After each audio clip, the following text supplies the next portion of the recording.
Part 1 Remake continues to be both criticized as just being a remaster, and now Naughty Dog doubles down with a blog post, a video, new gameplay. We'll be looking at all of it. I'm going to open up the show by arguing this is not a remaster. This is a remake. This isn't me being driven by some sort of fanboyism.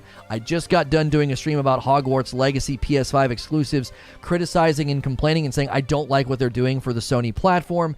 This, in my mind, though, comes down to a lot of misunderstanding and misuse of terms, as well as people that just want to either hate on the game or the platform. We are going to end the previous Hogwarts Legacy stream and bring everybody over with a redirect. If you're watching the stream, be sure to hit subscribe and the bell button. I try to put all of the good information here right at the beginning of the stream. That way you don't have to go hunting for it. That way you are able to get my thoughts and all the information right at the beginning. And then if you want to watch the rest of the past broadcast, you can. All right? So we do this in the form of an update. Let me actually fix this just a slide over. Just there we go. This is a Reforge update.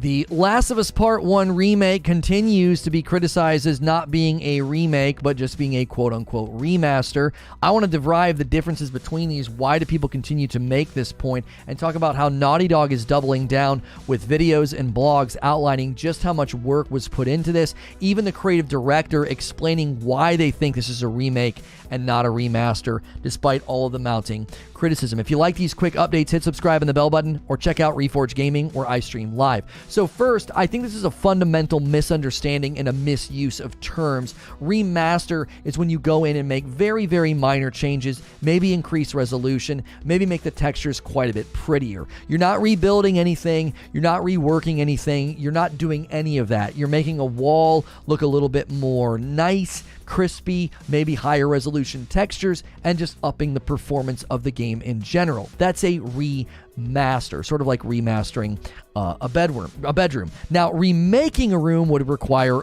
bringing the walls down, adding like modern amenities, changing where windows are, completely restructuring everything. And I think that a lot of this is being driven by anti-fans. I think anti-fans are worse than fanatics or fanboys. I think people that really love something to the death and love things beyond, admitting any fault in those items. I actually think fanboys are more tolerable than anti-fans. I think anti-fans are primarily driven by hate or some other weird agenda, whether they're an anti-Sony fan or they're an anti-Last of Us fan because of some of the controversy surrounding The Last of Us 2. So I think anti-fans are worse than fanatics. And listen, if you're not compelled, if you think this is just a remaster instead of a remake, great, don't buy it. No one really cares. No one honestly cares what you think if you're a non-purchaser. A lot of people voicing these criticisms and a lot of the hate, they don't even own the PlayStation. So it's like you're not even a potential purchaser of the product. Now, what did Naughty Dog say? Okay,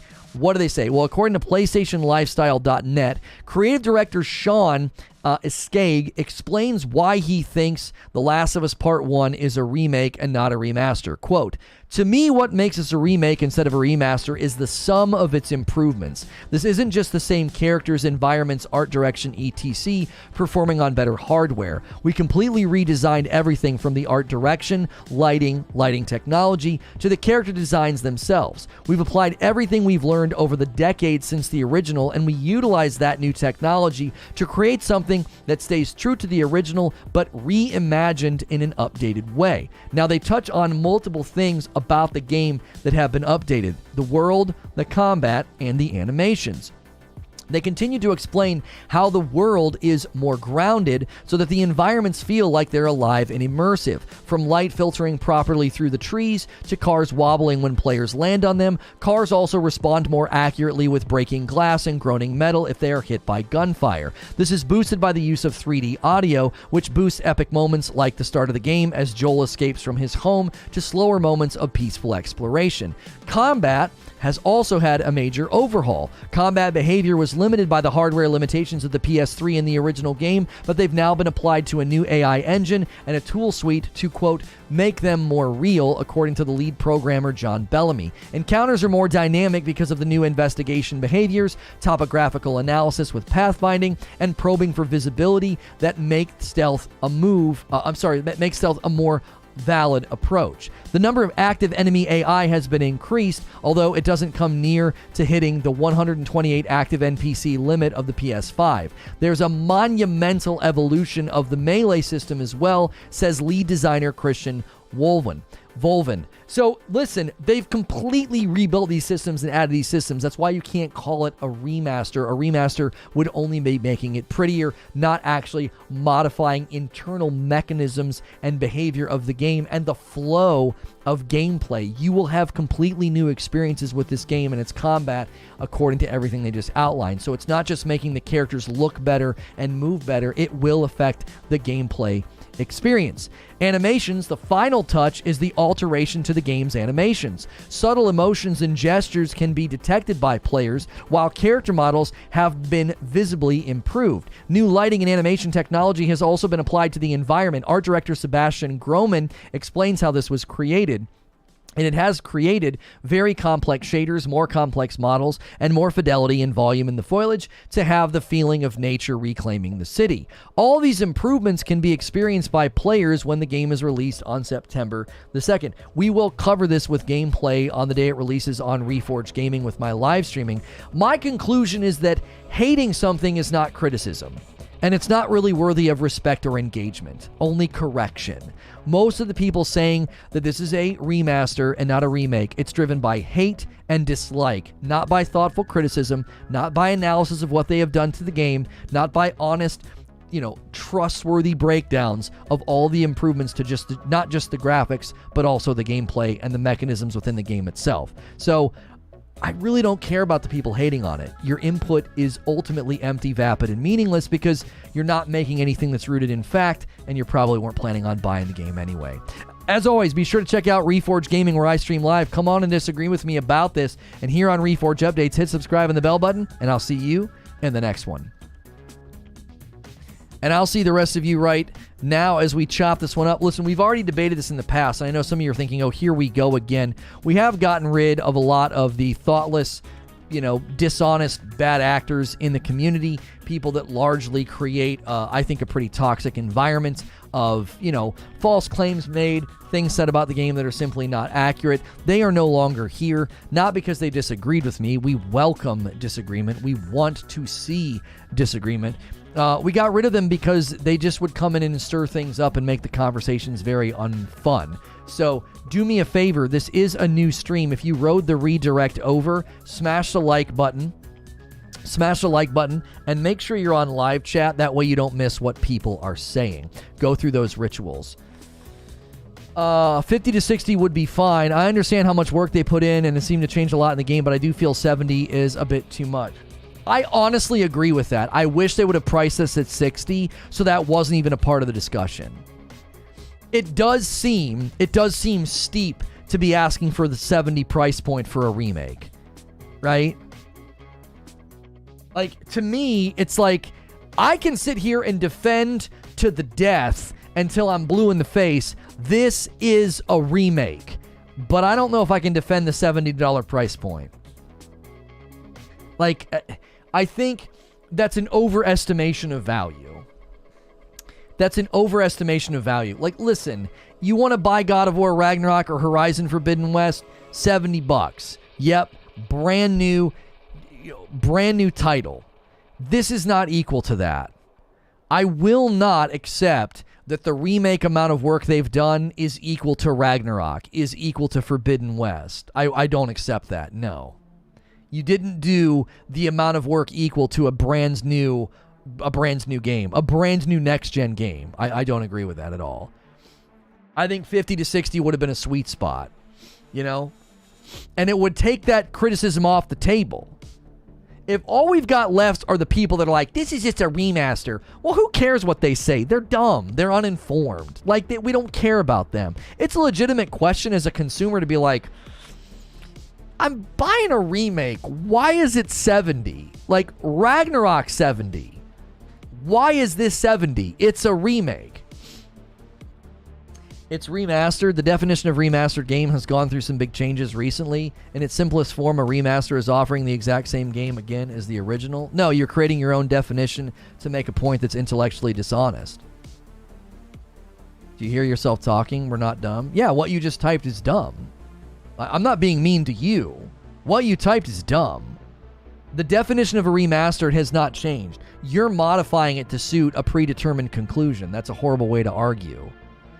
With small changes that reflect hardware improvements, that might mean improved resolution or support for widescreen or added visual effects. Thank you for conceding that this is not a remaster. That's not what this did. With small changes that reflect hardware improvements, that might have improved resolution or support of the widescreen and added for visual effects. That's off Google, look it up. The fallacy of appealing to a definition, that's not an argument. You're appealing to a definition which is largely derived from a colloquialism within the gaming world. That's not a hard and fast thing. And appealing to a definition is a fallacy. It's not an argument. LOL, this guy. I'm sorry that you're not familiar with argumentative fallacies, but appealing to a definition is not an argument. It's the same game, it's a remaster? No. So what is a remake then? Define remake for me. If it being the same game makes it a remaster, then what is a remake? The impetus is on you to then define remake. You said I made it up. Which is it? You're changing your answer now? Well, you making it up would be better than doing an argumentative fallacy, which is intellectually dishonest and weak. Like, making a fallacious argument is worse than you just making up a definition to suit your aims. You haven't made a stronger argument. Now that I know where the definition has come from, it doesn't make your argument any stronger. It honestly makes it dumber. Because you clearly don't know how to have an argument. So you're just appealing to a definition and being like, well, this is what it is. Also, let's not forget that the definition that you cited actually doesn't apply to what they did. Because that's not all they did. They didn't do marginal updates to reflect new hardware with respect to like resolution and lighting. They completely rebuilt systems to actually create new gameplay experiences. That's not what the definition of remaster fits. The definition of remaster that you put in my chat, again, is not an argument. It's appeal to a definition, which is not an argument. It's a fallacy. And even if we grant that definition, what they've done with this game is beyond your definition. Therefore, refuting your argument not only because it's fallacious, but because your premise and your conception of the actual definition is defunct. Like, they've gone beyond that. So if they rebuild entire AI systems, rebuild animations, rebuild how things respond, rebuild how combat plays out so that you have new gameplay experiences, your actual definition doesn't allow for that, because your definition that you put in chat was that minor improvements to reflect new hardware. He's just salty.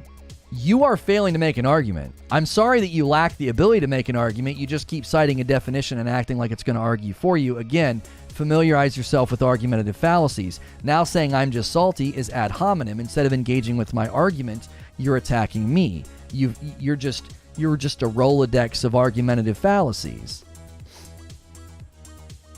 You just looked over it? Yeah, I'll read it again. You struggle to write what you've typed, so here it is. The definition of remastered has gone through changes, and then you cited the definition, and this is what you put.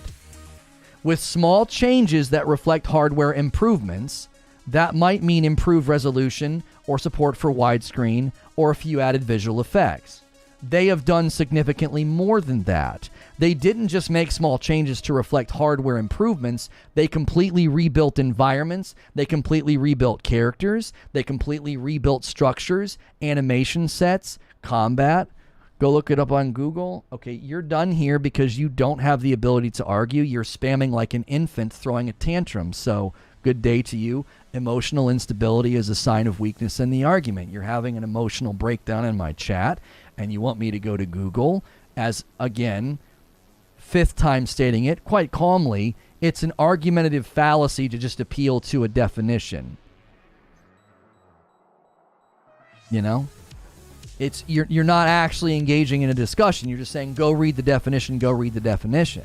And I've said, within that definition, it's not a large enough definition to encapsulate everything they've done with this game.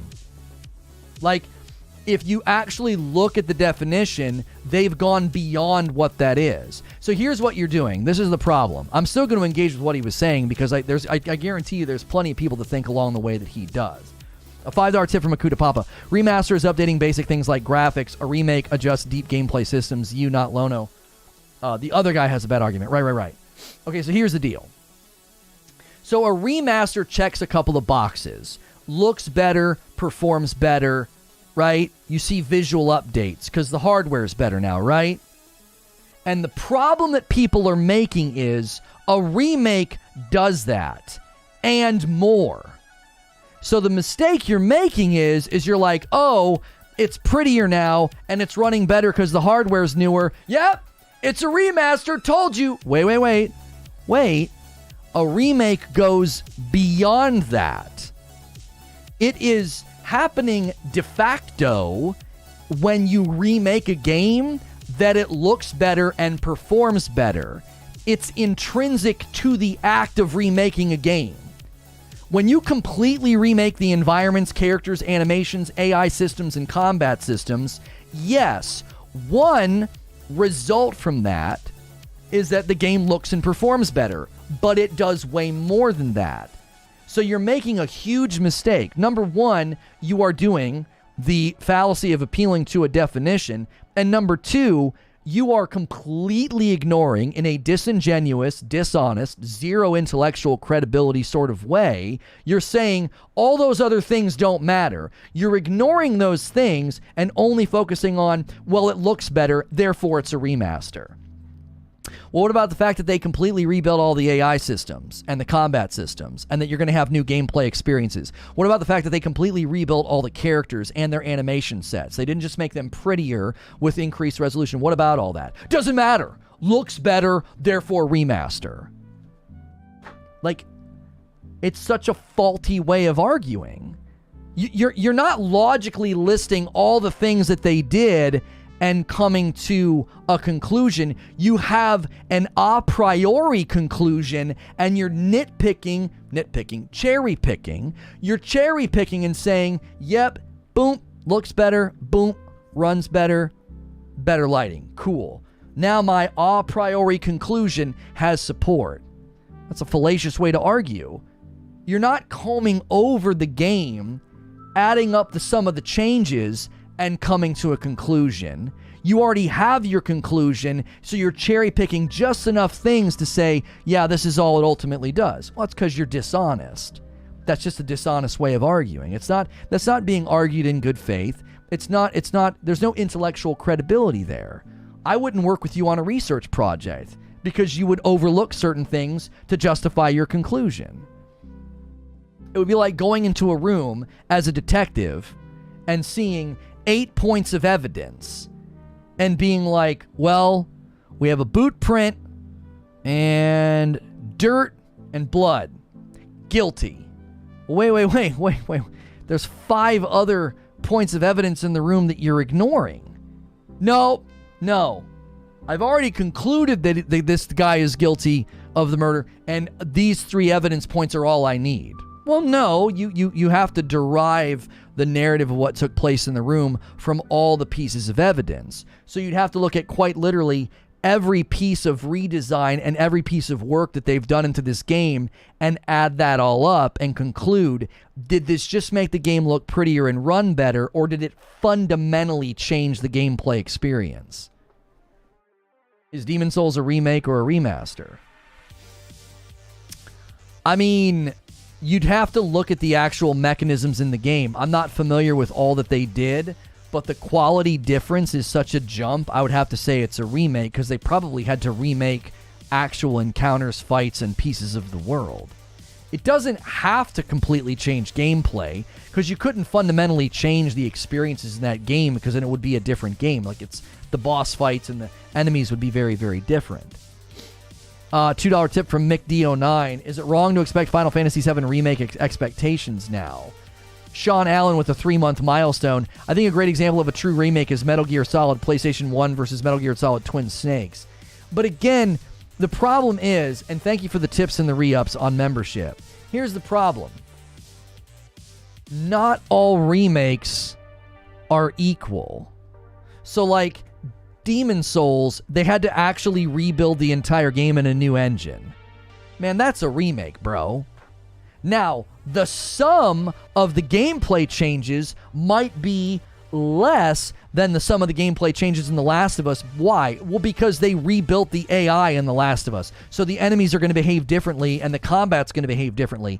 That's not happening in Demon's Souls. But it's sometimes it's the sum of the work done. It's like they had to rebuild the entire game. It's just a remaster. They rebuilt the game. Solid Snake with a 2-month milestone. Someone called me? What's good, homie?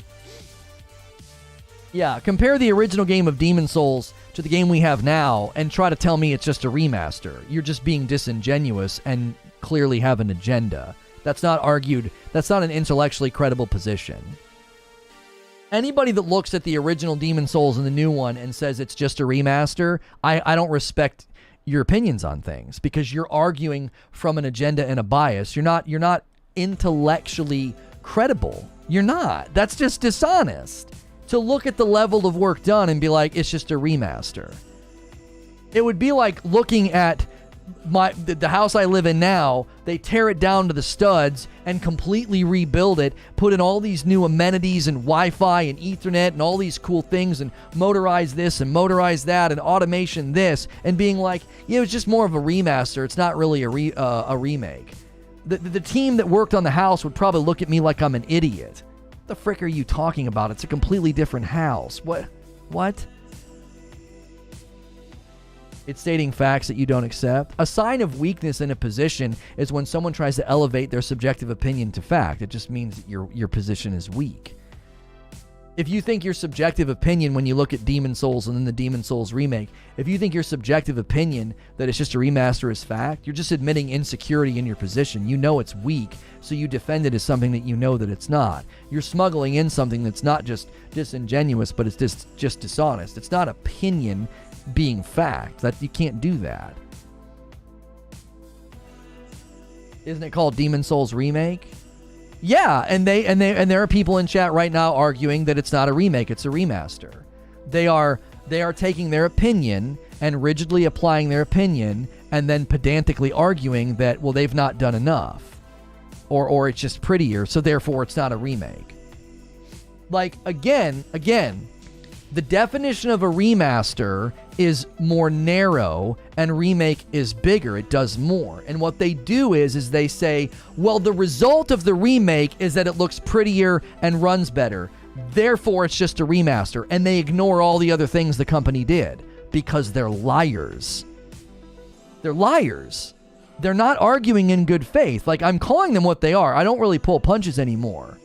When you look at everything they did on a game, you cherry pick 3 points and say, just a remaster? You're just a liar. I have no reason to trust you or think that you have an intellectually credible position.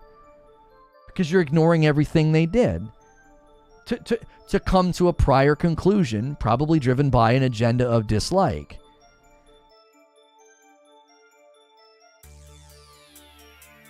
Where do these definitions come from? Reboot is when a franchise starts over with a similar concept but new ideas. Remake, the game is developed again from the ground up but with modern aspects.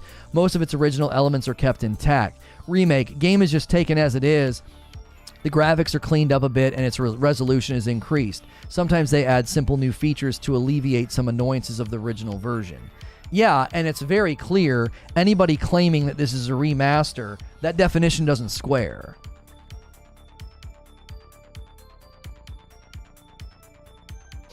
Do all remakes include, by definition, and include a remaster? I think at some levels, Zubair, that's part of the problem. Right? I think that's part of the problem is a remaster automatically, by default, it's intrinsic to the nature of a remake that the game looks and runs better. So what they do is they cherry pick. They say, well, I don't care that the entire game has been rebuilt from the ground up. I don't care that entire systems have been rebuilt with respect to combat, gameplay, and AI and animations so that the gameplay will be vastly different. I don't care about any of that. I'm ignoring that because I'm intellectually dishonest. I'm ignoring all of that and I'm simply saying, looks better, runs better, it's a remaster. I'm dead serious. You're just a liar when you say that. You are not telling the truth. You are taking something, misrepresenting it, and trying to use it to support a prior conclusion that you've already come to because you're a liar. I don't have respect for people like that. You're just dishonest. You're not actually making a valid point or criticism. It's just hate. It's just dislike. Maybe you dislike remakes, so you want to denigrate them. Maybe you dislike Sony. Maybe you dislike The Last of Us. It's a position driven by dislike and bias, not by thoughtful criticism and analysis of what the developers have done. How are we lying when we play it and get the same game? That's not the determiner of the terms, though. You have created your own definition. Well, I played it and it's the same game. I still played a game as Joel. Therefore, it's a remaster. Intellectually dishonest position. It's a lie. That's not how remaster is defined. We don't define remaster by, well, I mean, I played it and it had the same characters. It was the same world. We were still on planet Earth, so it's a remaster.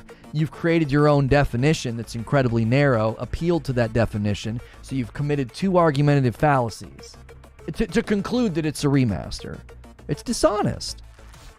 I can stay totally calm in this debate. Like, it doesn't even ruffle me anymore because I just see through it now. I just see through it. It's just somebody being dishonest. You're just creating your own goalposts to claim that someone's off sides. It's like, okay.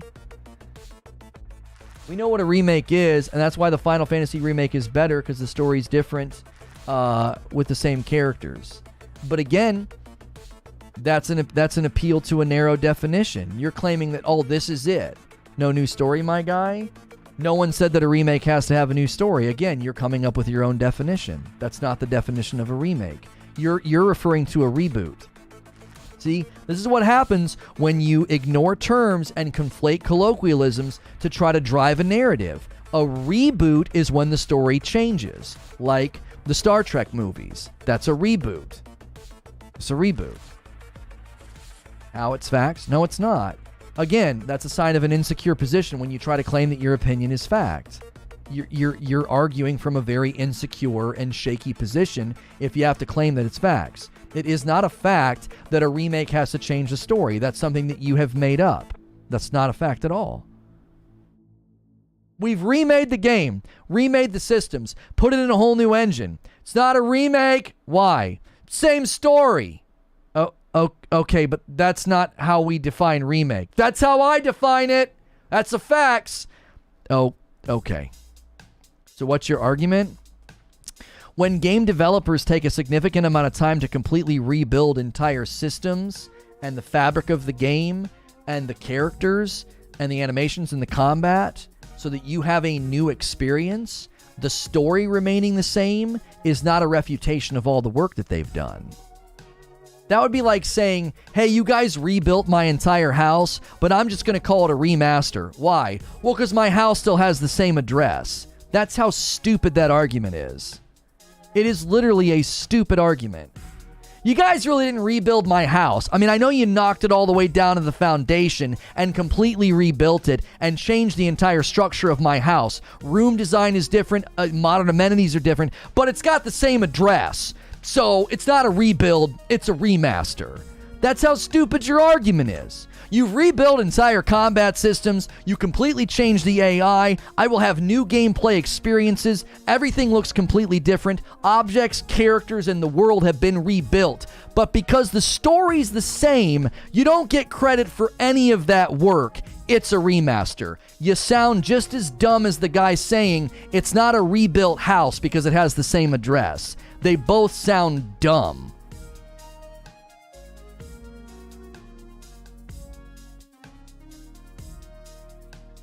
I completely agree with what you're explaining. However, these rebuilt systems and other changes are so minimum they cannot be seen as a complete remake. Opinion.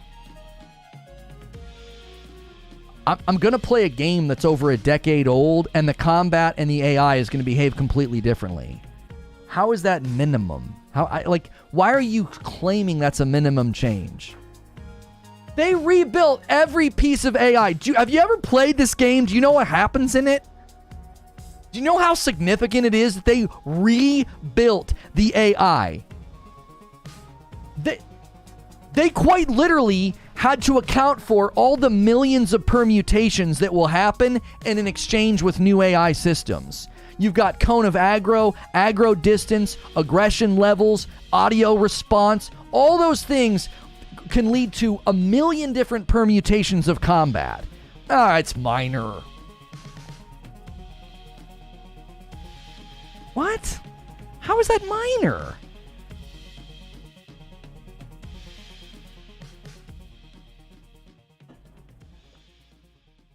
Add systems, the gun bench from 2 is coming to the game as well. Yeah, I forgot about that. Yeah. It's a remake. People who say differently because it doesn't have dodge or prone, it's a remaster, that's BS. They addressed that. It would have fundamentally changed the flow of the game if you could suddenly crawl around on the ground. Like, they didn't build the original game with that ability in mind. It would fundamentally change... You could cheese entire sections of the game because you could go low and stay out of sight. Like, it wouldn't work. I'd bet you a year's salary that the people who can't comprehend what you're talking about have not actually played the game. I bet you. Don't go near them, you'll catch a stupid. People are confusing remake with a reboot. I know, Sven. That's why I just told the guy. He's like, no, it's the facts. It's the facts. I'm like, no. A reboot changes the story because it's called a reboot.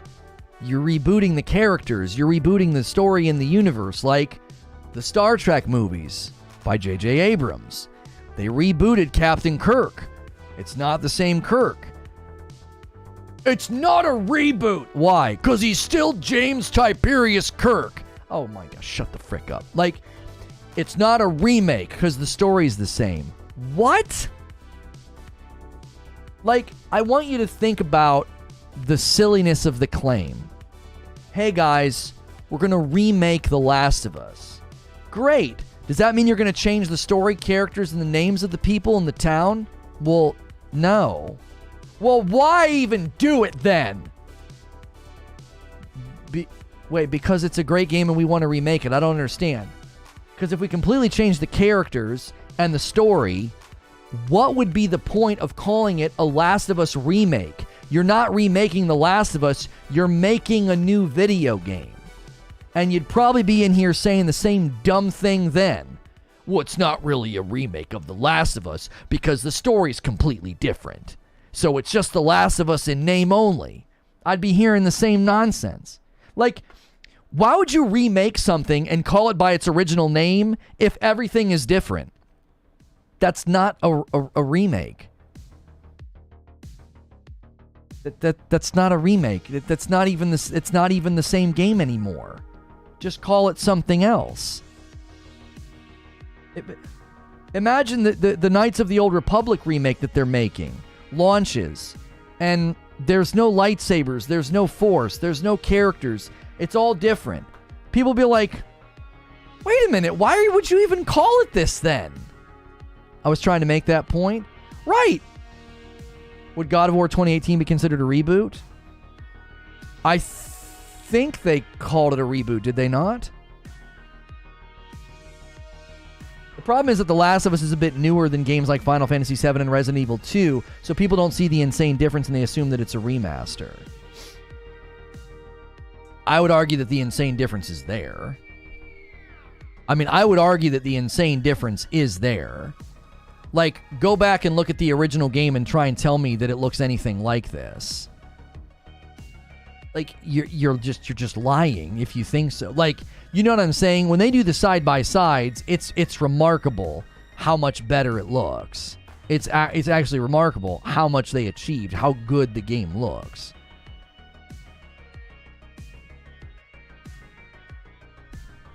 What would you call the Halo Master Chief Collection? A collection of games? Like, what do you mean? What do you mean? It's just a collection of games. What point are you trying to make by invoking the Master Chief Collection? It's also tiring. It's all semantics. They made a game. If the game is something that appeals to you, great. If not, great. But the mostly man-children speaking nonsense. Remastered Demon Souls, same gameplay, mechanics, and bosses, but touched up with recent technology. False and misrepresentative of what they did for the topic, for the project. You're just lying about the project. So I don't take people like you very seriously because you just say things that aren't true. You're just lying. They had to rebuild the entire game in a new engine. It's not a remaster.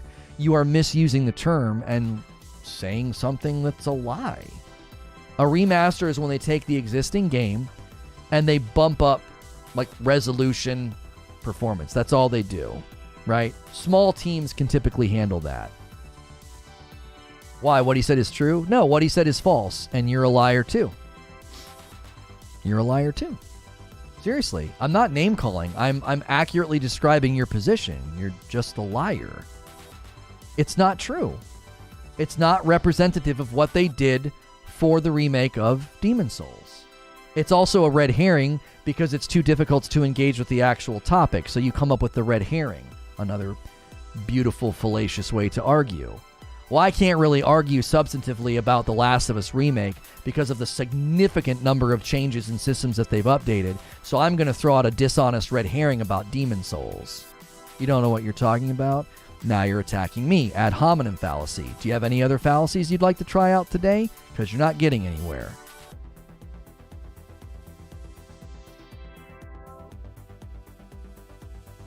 Like, dishonest red herrings, fallacy. Ad hominem attack on me claiming I'm ignorant, fallacy. You're not arguing a point. You just did it to me? No, I did not. You are pushing forward a false claim and a false narrative. That makes you a liar. I analyze the claim against the facts of what they did to that game. It's a false claim. Conclusion. You're a liar. I don't conclude you're a liar first. I analyze your claims against the facts of what the company did to the game, and it's like, you're making a false claim, so that makes you a liar. It's logical. It's logically sound. You are in here propagating things that are not true. It's just dishonest. If you'd prefer me not call you a liar, I could just say your position is not true. It's dishonest. It's intellectually bankrupt. I could do that instead. I'll stop calling you a liar. Your position is drenched in dishonesty. It isn't true. It's not factually accurate. You ignore the facts of what a company did to a game and trot out something that is false. Why are you doing that? Like, that's the greater question. That's the greater question. You trot out something that is provably and demonstrably false. They may not know. No, this person in particular, Frostbite, has been here before and done this very same thing. He did it the last... Yeah, there it is. The same bugs exist in Demon Souls, yes. Because he can't engage in the actual debate about The Last of Us Remake. He comes in and he grinds his Demon Souls axe. He did this the last time we talked about it. Which I think is just very telling. The subject matter is The Last of Us Remake. And people calling it a remaster. And he did the same thing the last time we talked about this. Runs a dishonest, false narrative about Demon Souls because it's too difficult to engage in the actual subject matter. Instead of engaging with what they have outlined in copious detail with what they have done to The Last of Us Remake, instead of that, he's in here barking about some game that no one cares about that. No one's like, we really got sold a bill of goods on Demon Souls as it won awards and got high praise and high reviews from the community at large, but I still think it's a remaster. Some other guy asked me, do I think Demon Souls is a remaster? What do you want me to do, not answer? It's real convenient that they're in here asking you something that you're fully equipped to talk about with pre-planned bullet points just like the last time you were here.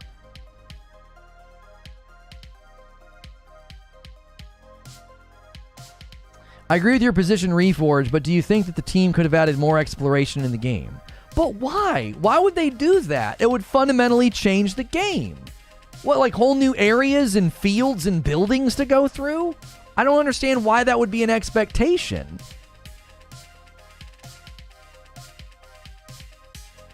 To me, I agree that it's technically a remake, says Chris, but it feels like a remaster. Every change that they've publicly listed doesn't change enough, in my opinion, for it to feel like a remake. So they put together a whole video showing you the degree to which they changed the AI systems, and your conclusion is that that doesn't change enough. What else could they change? That's my question. You're arguing against an ideal. Flesh out the ideal for me, please. What on earth could they do? Could they do? We have changed the combat systems, the AI systems, the character animations, the world animations. What else could they change? What? Flesh out the ideal. Doesn't change enough for 70. No. That's a different argument, Chris. No. That's not what you said. You said they didn't change enough for it to be considered a remake. I'm actually on your team. I don't think this should be $70. I think they've made it very easy for people to dispute this game. It should not be $70. It should be $50 or $60. I don't think you could argue. I will push back on this. I'm trying to be consistent. I don't think they've done enough to claim that this is equal to God of War Ragnarok. I don't agree with that. No. You've not done enough. Reworking AI systems and combat systems and making and rebuilding animations and sets on a game that already existed, taking an existing game and its assets and going in and rebuilding all that, that's great. That's close to a full price game, $50 or $60. But it's not equal to Ragnarok, a game that's been in development for probably 4 to 5 plus years. No. Like, I'm on board with that. They're likely throwing it at the 70 because they know that their platform and their price points and the parity they have with other games, it creates a value perception. And for the purchasing audience on PlayStation, that $70 price point is likely one that they know they can get away with. I don't think that it's appropriately priced. That has nothing to do with establishing whether or not it's a remake or a remaster. They could be charging $100 for it in some foolhardy, boneheaded move, but that doesn't mean it's suddenly not a remake. Does that make sense? If they make a really bad decision about the price, that is completely separate from defining it as a remaster or a remake. Does that make sense? So for me, it's like the idea behind this is that price is so subjective here. It's not an indicator on whether or not they did enough to call it a remake. Right? Then why buy it? We talked about this earlier with Hogwarts Legacy. Sometimes there are things that you disagree with, but you still buy it because your desire is strong enough to do it. Why buy it? It's the same game. Don't buy it then. That's the beauty of the market. It's not even that old. Again, don't buy it then. Dollars to donuts. 70% of the people that are like, same game, what a waste, why buy it? You probably never played it. You probably don't own a PlayStation. The lion's share of the people that trot out this debate that a decade-old game has not been remade, they don't care how much the team has done, they don't care how much the fundamentals of the game have changed, dollars to donuts. A large majority of those people have never touched this game, and they don't own a PlayStation. I'd put money on the dadgum table. I'd bet.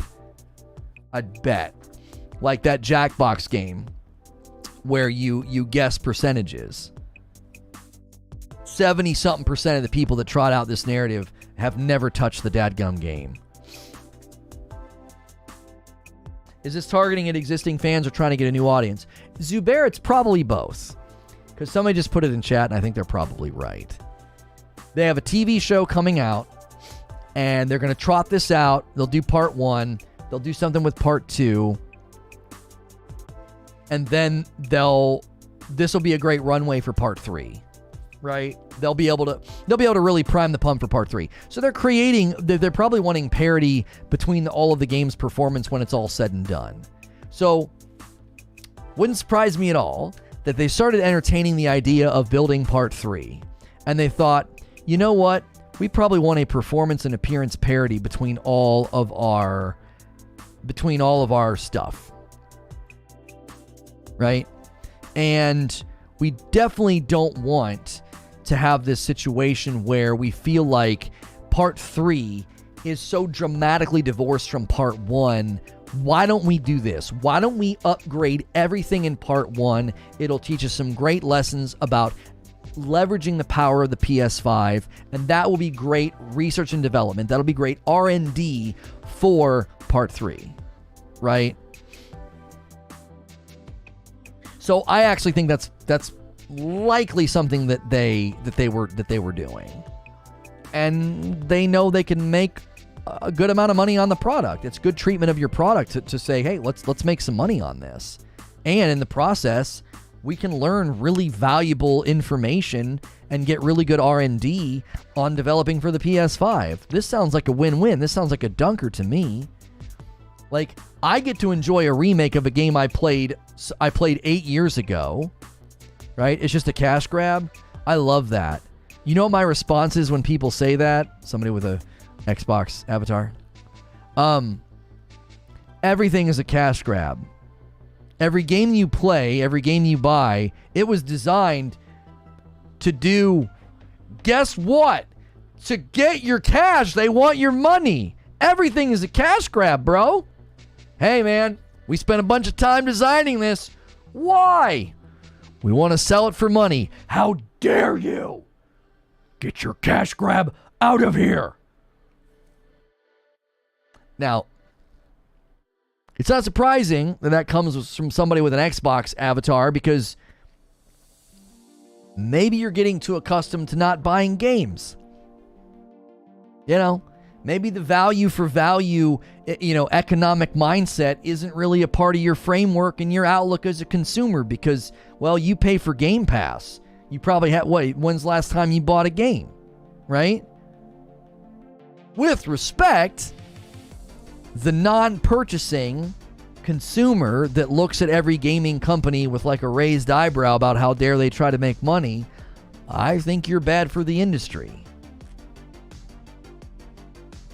I think you're bad for the industry. I think this idea that companies shouldn't try and make money and protect their profit margins and increase their profit margins, I think it's a foolhardy misunderstanding of the business world. I don't think these people understand that there's an actual duty to shareholders and legal obligations and things like that, right? I pay for Game Pass and I still pay for games. Homie, I have Game Pass, right? I have Game Pass. That's not what I'm talking about. People that are like, anytime a company tries to do something to make profit, it's a problem. That's what I'm talking about. Don't put the nonsense of not buying games on us Xbox guys. Texas, I have an Xbox Series X. I have Game Pass. And let me tell you, the presence of Game Pass and what it will do to the market and what it will do to consumer mentality, I actually think is fundamentally bad for the industry. Because I think you're creating people who think that video games are cheap throwaway trash that they can sample like cheap food at a buffet, and if they don't like it, no big deal. There's more things at the buffet to try, and they don't understand how much work actually goes into a game, so the value to value economic idea isn't in their brain, or it's slowly leaving their brain. They're like, what do you mean? Why would I pay for a game? Well, that's a cash grab. Oh yeah, they're just trying to rip people off. All they care about is profit. Yeah, and Microsoft doesn't. You know what I mean? Hey, Aaron, we did not let your message come through. If you're just going to insult me instead of engage in a discussion, you're not welcome here. Engage in an intellectual argument. If you don't have the mental capacity to do that, you won't last very long here.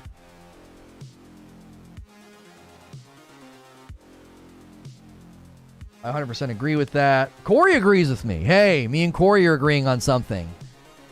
Fuzzy with a $10 tip. I'm 100% on board. Can't wait. My only apprehension is where does it stop? At some point, even part 3 will be out of date. So parity between the games will break down again, something to consider. Fuzzy, my thought is they want parity for this generation.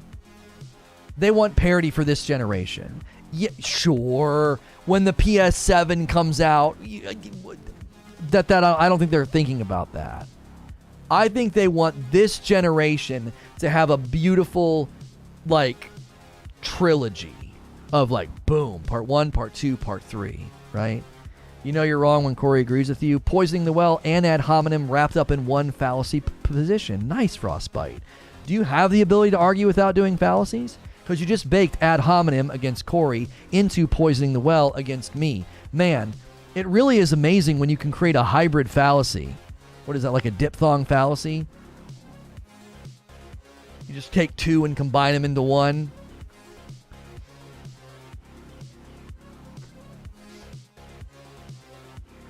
Game Pass has created the mentality of games should not be paid for. I've said this for a long time now. It's not good for the industry. You can't see that. He's blocked me ages ago.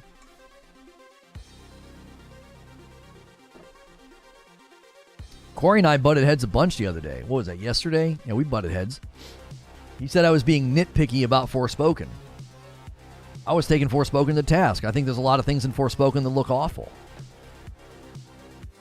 Lono, I would debate against you, but you're using all these words I don't know, and I simply can't Google fast enough. A treatise on logical arguments in gaming. One thing, I'm not saying anything new, but Xbox Game Pass is missing a good solid story game to get lost in until Plague Tale and Starfield. Like, I know this is weird to hear, but I actually like Game Pass because it's a great value, but I also think it's creating a really bad mentality in gaming. Do you see what I'm saying? So there was a local restaurant that my wife and I would go to with friends of ours, and they had a kids eat free night, and they also had BOGO coupons. So we and our friends would all go there on that night. And guess what? I knew deep down this isn't going to last. There's no way they run the numbers on this kids eat free night and conclude that this is a good choice, right?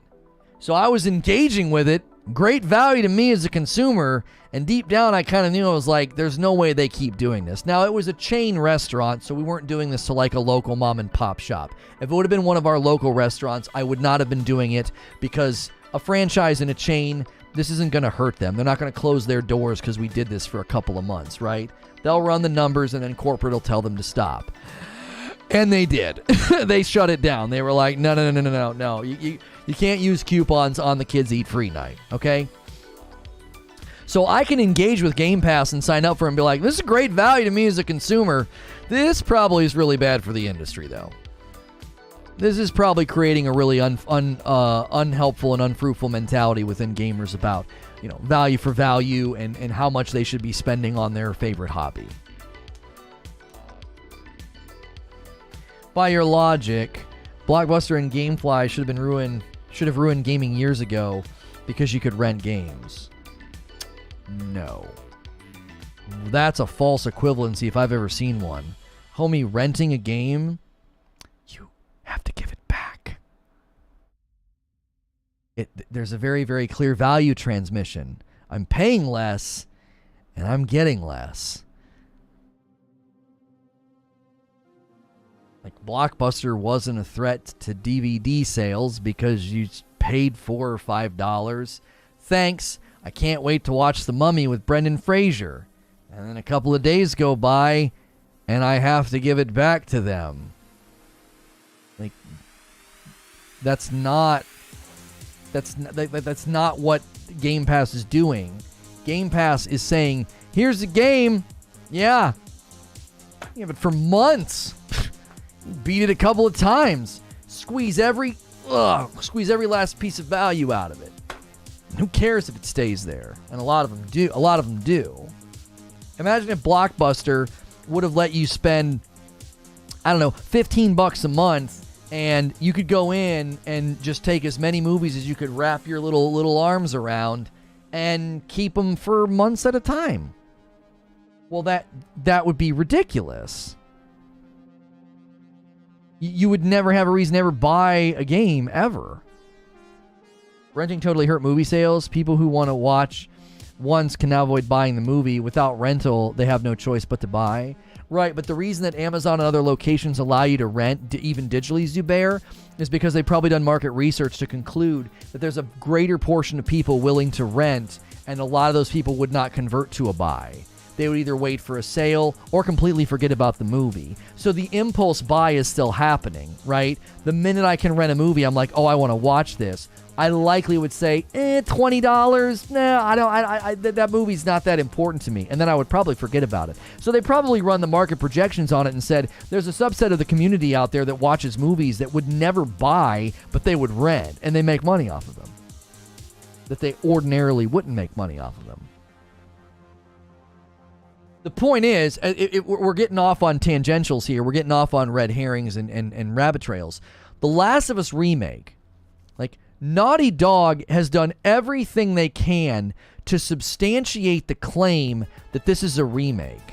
To a certain extent, this is unparalleled in the history of gaming, that a developer is actually having to come out and say, this is everything we did. We did all of this. Entire things, systems have been rebuilt. It's just a remaster. And this is when you know the remaster position has gotten to its weakest point. It's like teetering on the edge and about to fall off the cliff. When you have to resort to, it's the same story and characters.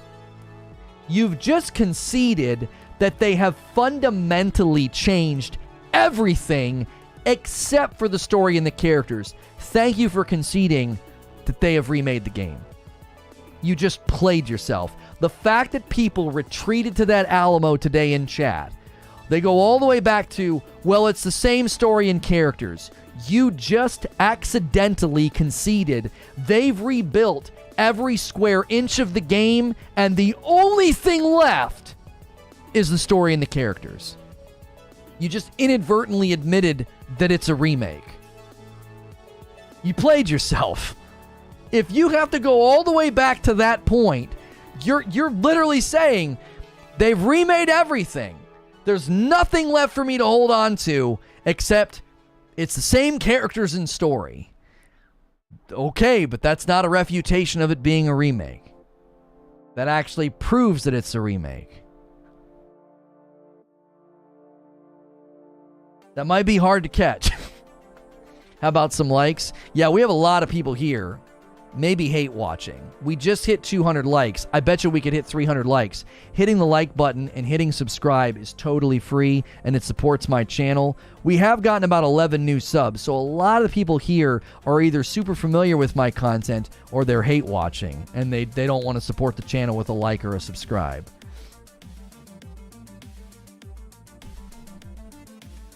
We need the dislike button back. Really remake that? It's funny that you say it in that way because the dislike button is there. But I mean, misrepresenting things is sort of part and parcel to how you've been arguing. So yeah, the dislike button's gone. Oh wait, it's still there. That's right. Man, whew. We almost bought into falsehood there. I'll be glad when we get past remakes and remasters. I want new IPs, don't you? Well, Godson, yes and no. Yes and no. Because there are some games that I would love to see get this treatment. Or at the very least, like next-gen remaster. I'll give you a real good example that apparently got canceled, and I was pretty bummed about it.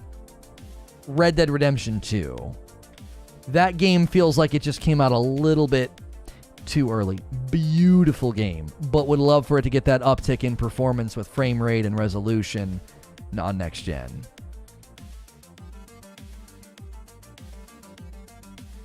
Do you know what I'm saying? The dislike button is there. Surprisingly, no one's hit it yet. Yeah, I think people might be hate watching and they know that a dislike or a like helps. Although I asked for likes and I got about 50 of them, so 50 more and we'll hit 300. Come on. Let's prove to people that this is... Listen. Let's pause the debate for just a second. As long as you've not been nasty, I would hope that maybe you would think that this is still fun.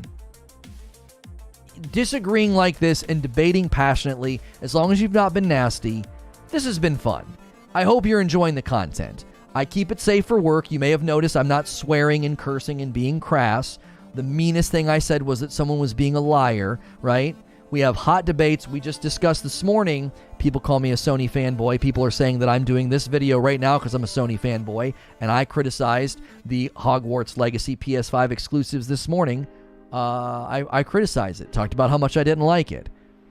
But that doesn't really square with me being a fanboy. So no doubt the people arguing that I'm a fanboy or that this is a remaster, they'll ignore that video so they can continue being dishonest. But that was this morning's coverage, and it was a really, really fun debate.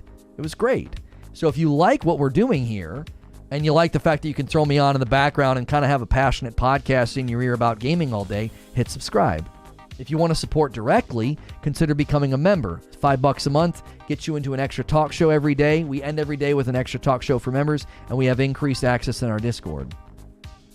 I'm really glad that the remake for the first part of The Last of Us is coming to PC. Although I've finished the remastered version of it, still been having fun playing the remake. Oh, you'll still have fun playing the remake. In addition to better performance and slight visual enhancements, maybe some better aiming mechanics. I thought the combat in Red Dead Redemption 2 was the weakest part about it. I thought the combat felt super dated and clunky.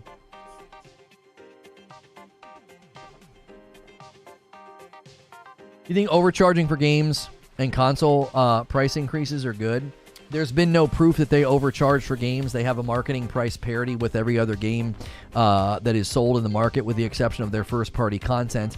I feel they can sell their first-party content for whatever they want because it's theirs and they own it. Just like if you started a company making cheeseburgers and you wanted to charge twice the price of McDonald's, that's your right. They're your cheeseburgers. It's your property. You researched it. You came up with your own proprietary recipe for your cheeseburgers. So they actually have a price parity with the market. So there is absolutely no substantial proof. It cannot be demonstrated that Sony is overcharging for their games. That's a lie. That court case is going to go nowhere because the 30% commission that they take on those prices, it hasn't been demonstrated that when you charge a lower commission price that it'll bring the price of the games down, because the Epic Game Store doesn't charge 30% unless it's a first party exclusive to the Epic Game Store front. They charge like 18 or 12% and the actual price stays the same. Therefore, you can represent in the market right now that Sony's pricing has not been increased by their 30% commission because Microsoft, Steam, and Nintendo also charge the 30% commission.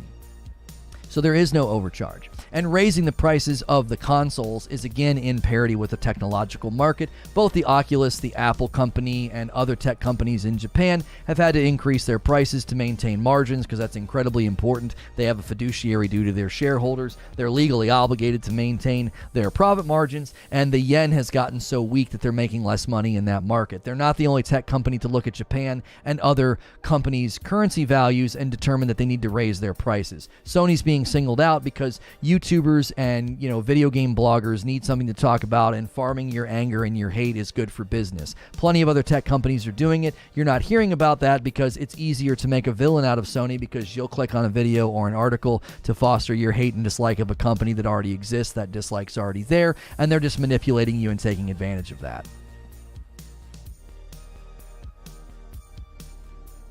You have any other questions about Sony?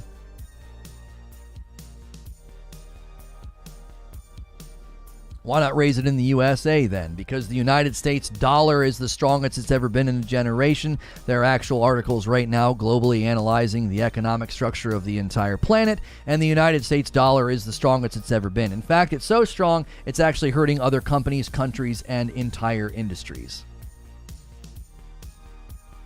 That's why. See, again, if you actually do market analysis and global economic analysis of what's going on, there is no negative headline for Sony raising their prices. There isn't. Why aren't their competitors raising?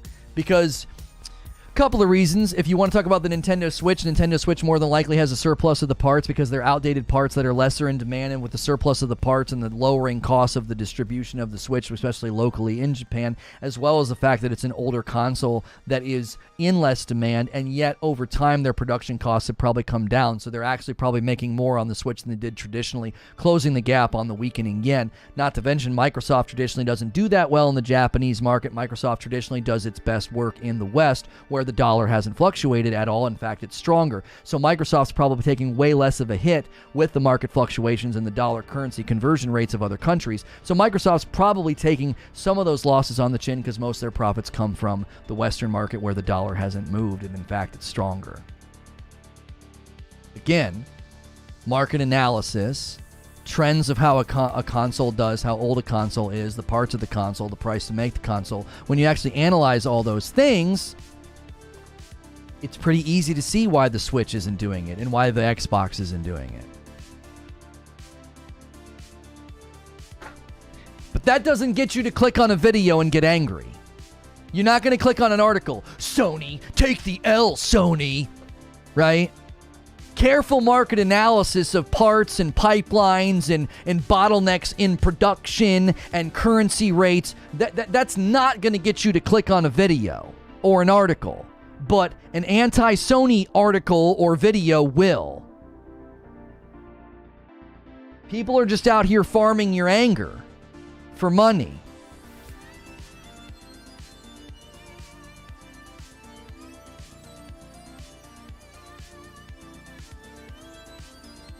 No matter what it is, it's bad optics. Haven't they had record profits? Yeah, I'm sure grocery stores and gas stations are doing real well too. What do you think they care about the optics of gas and the price of milk and bread going up because of inflation and the logistical cost right now of shipping and freight? What do you It's never good optics. Who's arguing it's good optics? When prices have to go up because of all these sucky realities. What you should be asking is, why are you supporting video game news outlets and YouTubers who are lying to you to make money off your frustration? The grand irony of them making money about your frustrations about money. Like, just the irony. It's just dripping. Let me farm a frustrated populace. Inflation sucks, times are tough, people without work. Let me just run a false narrative and farm their rage for ad clicks. And then you want to come in here and call me a shill and call me a Sony apologist. Keep clicking on garbage content and lowbrow, thoughtless articles who farm your rage. Just keep doing it, because they'll just keep giving it to you. But I'm the problem. I'm the one that's being dishonest and lacking in integrity. Sure.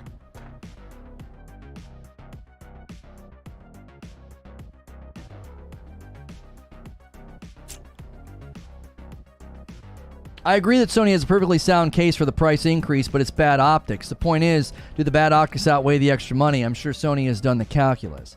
It won't affect the demand of the console in the least bit. It just won't. It simultaneously sucks and is not like some greedy, scummy move. Like, it sucks. I'm not going to sit here and be like, haha, you have to pay more money. Jaffe thinks Sony is done. Yeah, sure. And God of War Ragnarok's DLC. He's a very intellectual person. I can't wait for his global economic treatise. Like, I'm sure he's really going to weigh in as a global economist analysis, expert.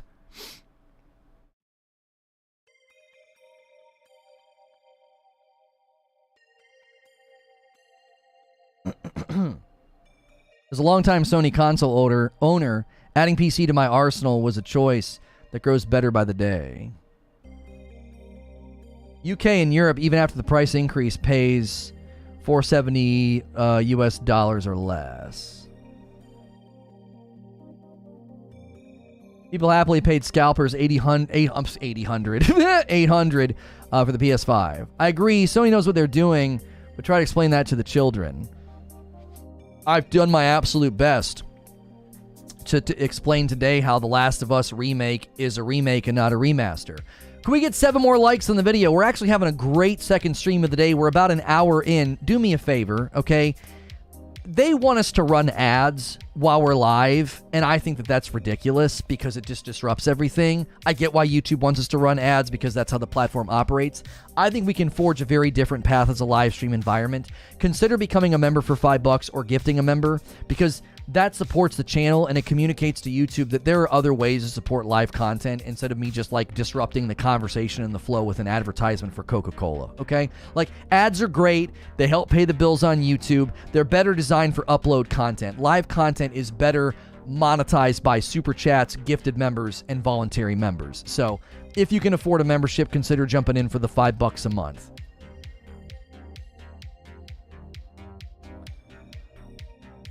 Don't let Lono lie to you. There are no ads, just informative videos. Team Pepsi. A certain someone on this platform keeps doing what you're talking about. I call it his BS and post an article with all the information when I can. Look, man, when you care about when that individual has less integrity than someone selling, I'm not even gonna make an analogy. When you don't have integrity, you will sacrifice honesty for money.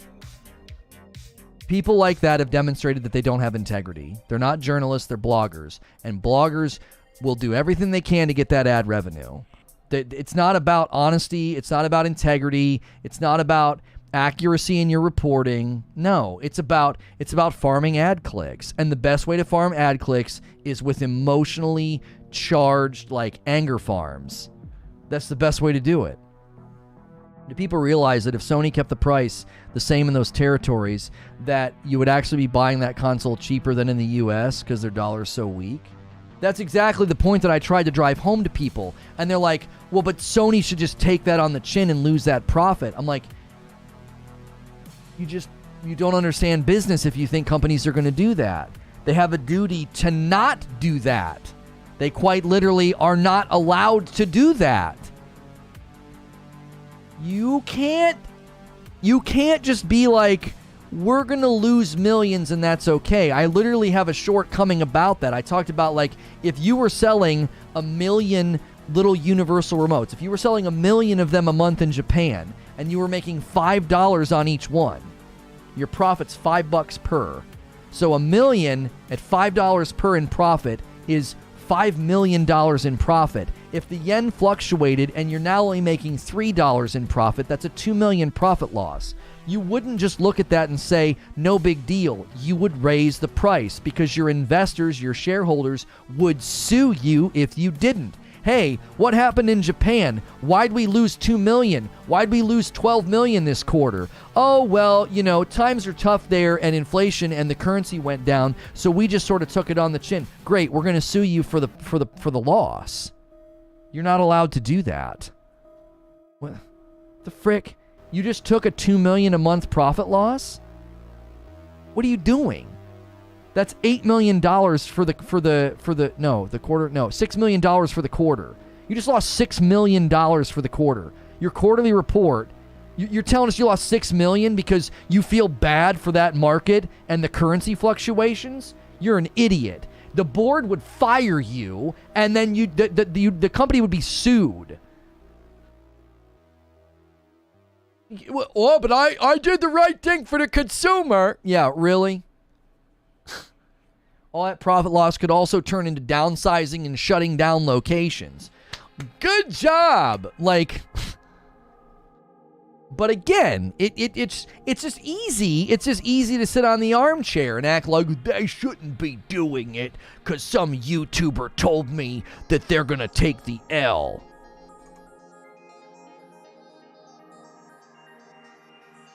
Zubair says, to be clear, if you can make a reasonable argument that it's better in your business judgment, that it's a valid defense, but on a whim, you're in trouble.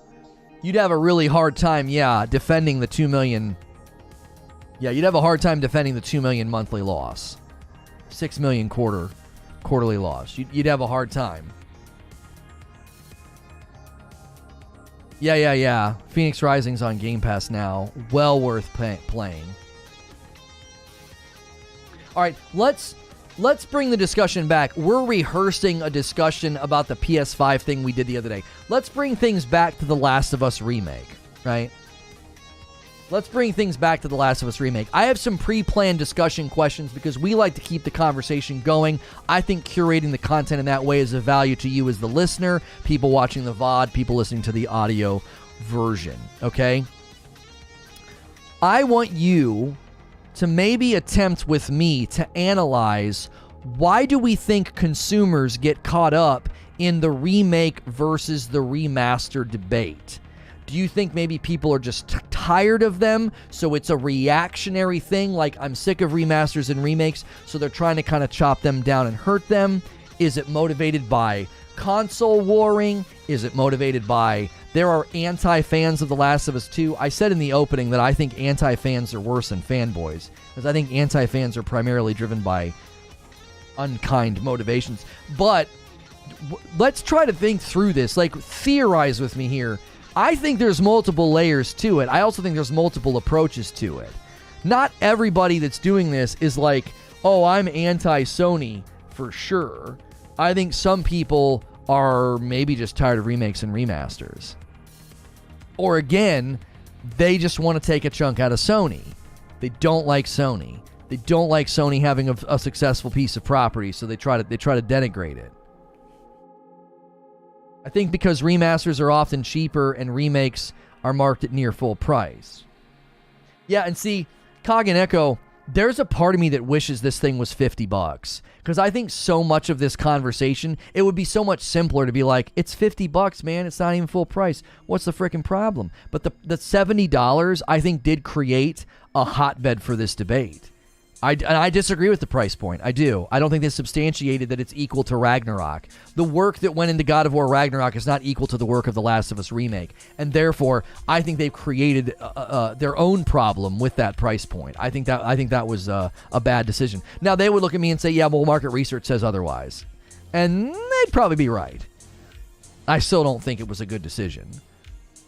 But I can be wrong about that. I probably am wrong about that. Economically speaking, I'm probably wrong about the price point. But I think the fever bed for the debate was in part driven by the price point. $70? I bet you there's people that are like, listen, I'm not getting down with the intellectually dishonest thing. This is a remake. It's not a remaster. It looks beautiful. But $70? It's for a remake? 50 or 60 maybe. Blue Point remakes are worth 70. From what I've seen, if you've never played this game before, I would say, yeah, you're getting a nice next-gen game that I would say is in line with price parity of, new next-gen games. But it's not a new game. So, maybe that earns me some goodwill with the people that think I'm like some sort of sold-out Sony show where I'm like, listen, I'll fight you in the street on this. This is a remake. This is not a remaster. But I'll also say, yeah, it probably shouldn't have been $70.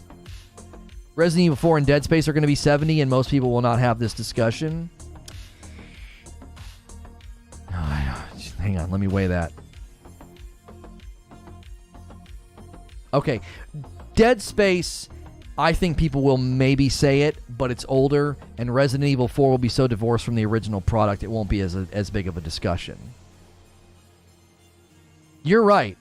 I don't think people will bring it up, but I think they're older, and they have that in their corner. I also think Resident Evil 4 will have a greater chasm of difference between the original and now, so it will feel like, oh, this is a brand new game. Almost like going to Final Fantasy VII. I think that's a fair point that I'm making. I think that's fair. That there's a greater divorce between the old and the new. I think the problem... Do you want to know one of the biggest problems with The Last of Us Remake? It's not the original game. It's not. It's the remaster. Yep, thank you. Jason Rice just made the point. They haven't been remastered already. That's where I was going. It's like I think the remaster is one of the things. I think the price point's hurting this, and I think the remaster of The Last of Us is hurting this. People are like, didn't y'all just do this? Some of that's ignorance. Some of that's willful ignorance and dishonesty. But I do think that the remaster is playing a part. People are looking at that Last of Us remaster and being like, why don't you just upgrade that to the PS5 with, you know, some bells and whistles and call it a day? So, those are factors as well. RE4 was remastered for PS4 and Xbox. Oh, sorry, I misspoke. I was thinking more about Dead Space. Sorry. I'm not a Resident Evil guy, so I had Dead Space in my mind. I was like, oh yeah, that hasn't been remastered yet. It's a remaster of a remaster. Yeah.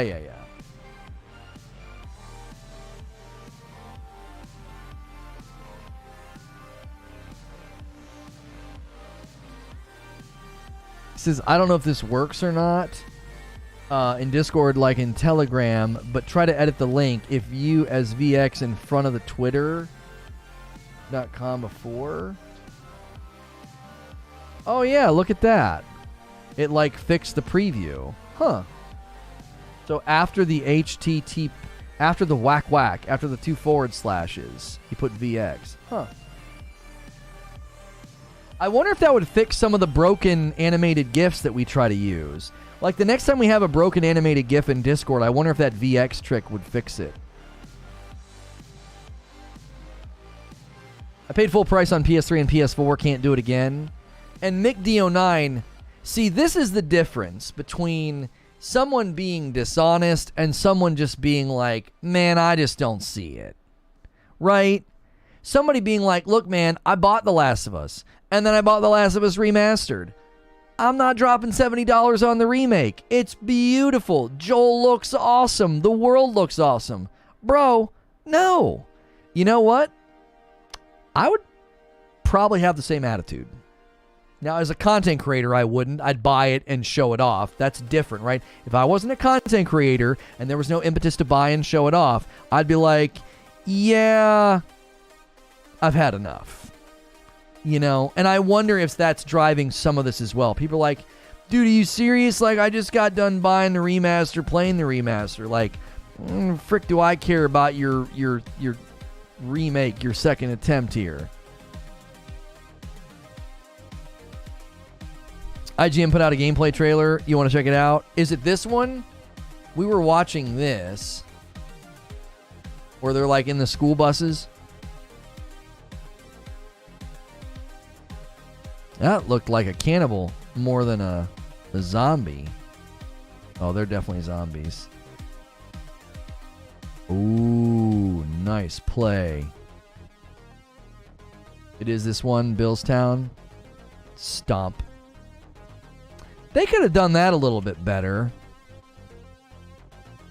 Yeah, his head just kind of disappears. Like when they blew up, it was pretty dope, but there's no splatter.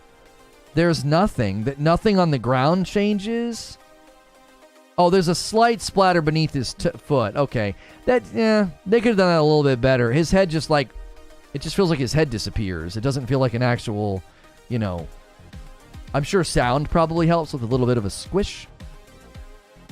But I would want to see a little bit of a result there of the stomp.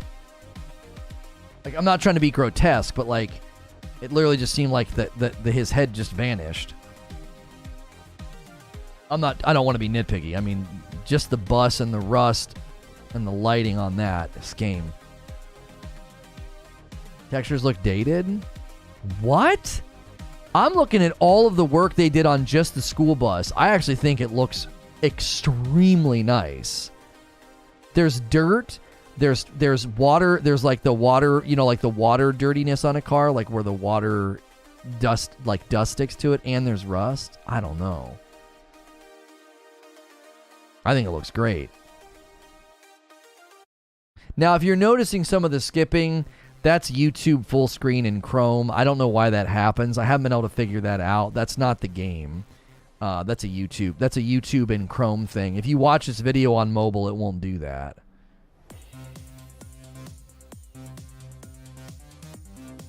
Is this a remaster? Looks last gen? Yeah. It's just such weak bait. Saying this looks last gen is so funny.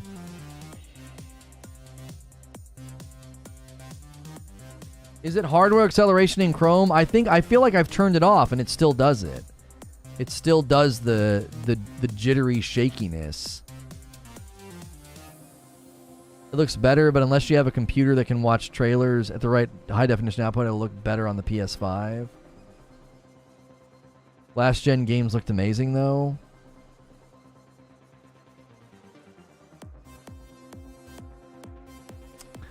To go back to PS4 days and like Xbox One days and to be like, this game looks like that, I don't know. It looks dated. Again, it's funny that you guys are all saying the same thing. It's like you've all rehearsed somewhere. Say that it looks dated, say that it looks like old gen. Like, if you look at the reflections in the ground, if you look at the textures on the walls, if you look at the faces of the characters and their hair, I don't see how this looks dated.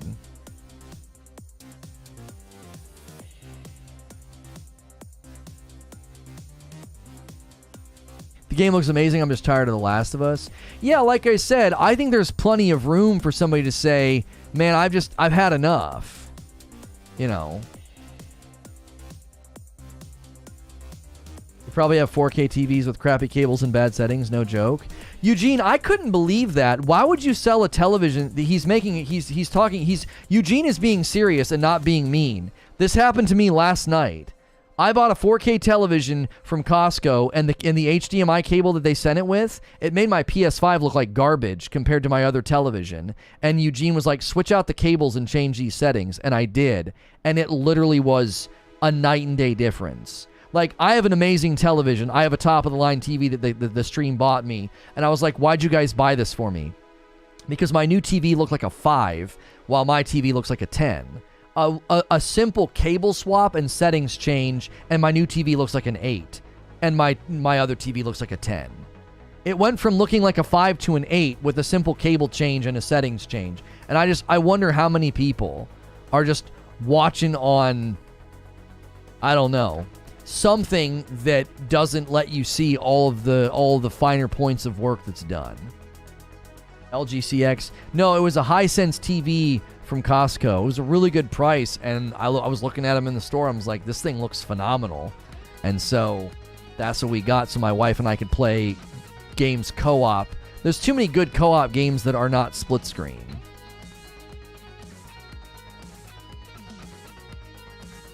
So I couldn't believe it. Like, I'm talking night and day difference. Like, okay, so for anybody to look at this sequence and say that this looks like last gen, I'm telling you, there's either something wrong with your monitor or your television, or you're just not being honest, or you're at a low resolution. There is so much here that you would have never seen on old gen. The lighting, the shadows, the texture intricacies, none of this would have been something that you'd see on a PS4 or an Xbox One.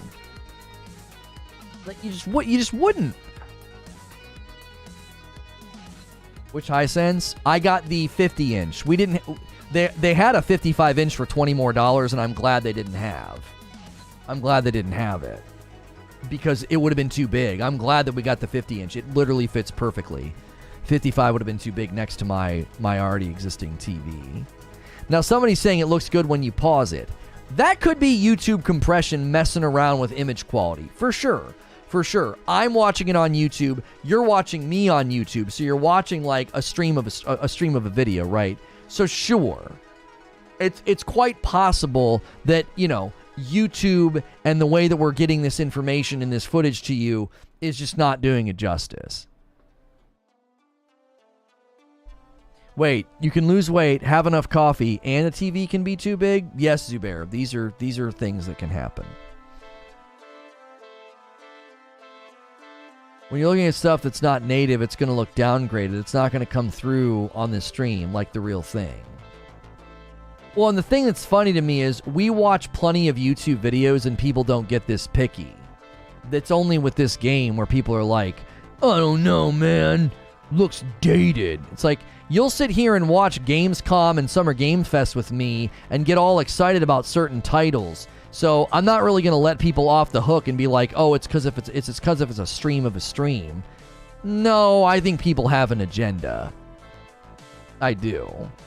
This game is obviously a remake, but I really wish they would have offered a lower price tier for customers who bought the original remaster and give a loyalty incentive. I agree with that, Detective Seeds. My only point of criticism is the price point. I don't think they should be charging $70 for it.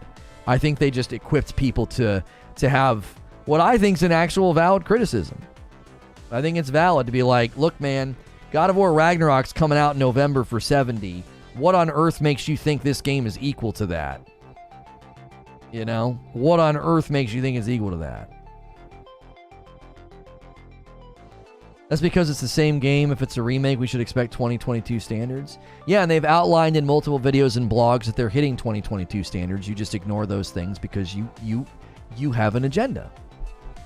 You ignore all the things that they've said, all the things they've added that are at the 2022 standards of games with respect to graphical fidelity and performance, and you just ignore all that. You do. It's just dishonest. Like, I hate to be that way, but like, you just continue to be dishonest. You just misrepresent the work that these people have done. They have achieved things in this game that we are looking for in all games right now with respect to resolution, the textures, character detail, the combat, the 3D audio, all those things that they did and reworked and rebuilt. Those are all things that have been established in blogs and videos that are well within what we expect from games of today. And to just ignore all that, I just think it's so dishonest.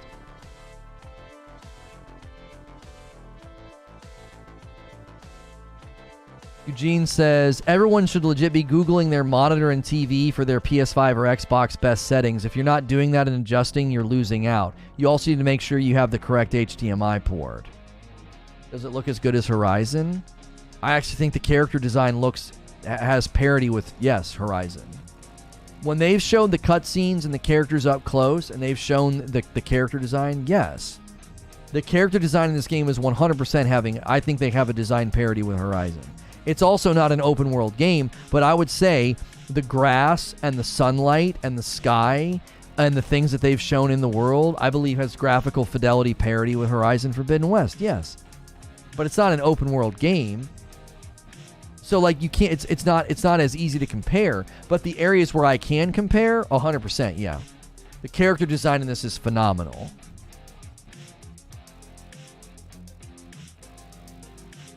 What HDMI cable do you recommend? You just need to have one that came with your console, your PS5 or your Xbox Series X. It's going to be like a high speed, it's going to be an HDMI cable capable of what the console's capable of. For whatever the dumb frick reason, my Hisense TV literally came with the cable that when I plugged it into my PS5 and I went into the settings on the TV to change things, the settings were grayed out. I don't even know what kind of cable it was. Like, HDMI what? 0.0? Like, what kind of a cable did you give me? Yeah, why would you not be shipping with a 2.1? I literally went into the settings and stuff was grayed out. I was like, I can't change any of these settings. And Eugene's like, change your cable. And I changed my cable. And I was like, yep, that did it. All these settings are available now. And I fiddled with the settings, and it looked literally twice as good. It went from being like a 5 to an 8. Because I was like, my gosh, is my TV that good that it literally makes the TV next to it look like garbage? No, it was the settings in the cable. My TV is still noticeably better, but it's not dramatic. It was so dramatic. I was like, I don't even want to... I was like, there was a part of me that felt this gnawing, like, I should return this TV. This is a waste of money. It didn't look as good as I was thinking. Like, man, jumping up from a 720 plasma, I was like, looks all muddy and washed out.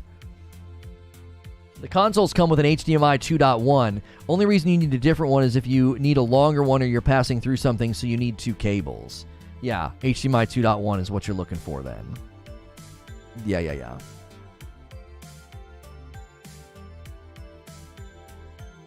Do you have to switch to a high-speed HDMI 2.1? The one they sent me said high speed on it, and it must not have been a 2.1 because, again, it turned features off. So even though it said high speed, it wasn't a 2.1. And the only reason I knew that is because features were grayed out.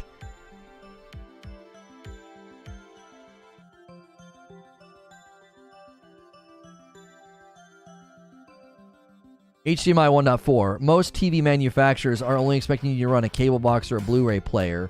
To get the better image needed in gaming, you need to use a 2 or a 2.1, the latter for the higher refresh rates. Most TVs ship with a 1.4. I wonder how many people are doing that. You know what I mean? I just wonder how many people are doing what I'm doing. If you guys are just tuning in, there is new Last of Us Remake gameplay that came out today. We have watched it once. We'll watch it one more time. We have been debating the fact that this is a remake and not a remaster, and I feel like the debate's been pretty fruitful. We did ban 2 people, and people were not banned for disagreeing with me. I'm sure they'll find some subreddit or some Twitter feed to claim that. That is not why we ban people. We ban people for insulting and being nasty. And so we did have to ban like 2 people who were just being just absurd and insulting and disrupting chat. And so, yeah, we appreciate very, very much you guys engaging with the content and being here. If you clicked on my video through, maybe I was recommended on your homepage, search results. It looks like we are getting some people who found us through search results. So if you found me on your homepage of YouTube or through search results, I appreciate you being here. Hit subscribe if you enjoyed the content so far. Subscribing is totally free. I am safe for work. Obviously, games like this are not safe for work when we play them, but my talk show is always safe for work. And you can be here all throughout the week. This morning we covered Hogwarts Legacy getting PS5 exclusive treatment. I actually took issue with it, so people that think I'm a Sony fanboy will probably have to ignore that video. But I argued pretty extensively about why I don't like the exclusives that they're giving Hogwarts for PS5.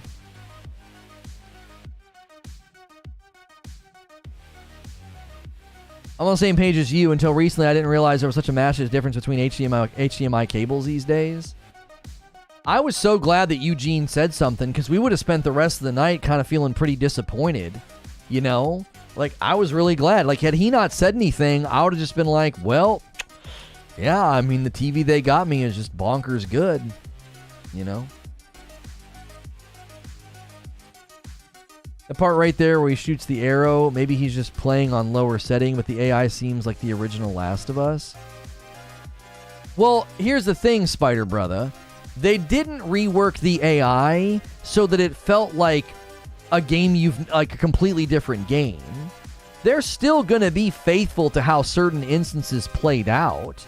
They're still going to be faithful to, like, how intelligent some of the enemies are. It's not like you're going to play this game like every enemy is Albert Einstein all of a sudden, calculating, you know, where you're going to be and what you're going to do and responding with aggression and speed. They still want it to feel like The Last of Us. Like, they don't want you to play this game and to suddenly feel like it's this hyper crazy intensive, you know, survival zombie game.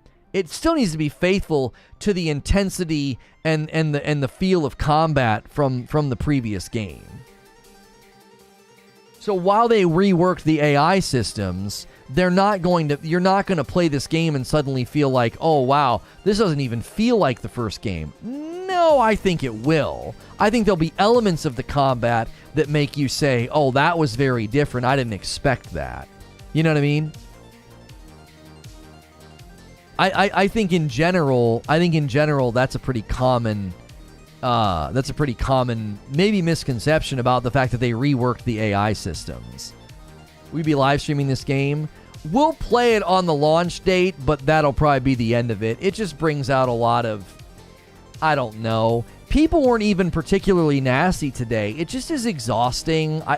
I just don't have a lot of patience for just claims that aren't intellectually honest. They lack credibility. They lack that charity and good faith. They're just saying things just, I don't know. It's almost like they come and they're like, this is what I'm supposed to do. This is the team that I'm on. Maybe I'm just used to part 2. It ain't gonna feel like part 2. because you can't dodge and prone. It's not going to feel like part 2. I think it's going to feel like a more dynamic, more fluid part 1.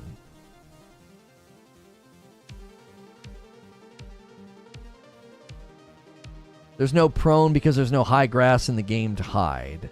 Well, in some of the instances, you could probably hide behind boxes and structures, and the AI wouldn't be tuned for that. So it would be, I don't think it would work.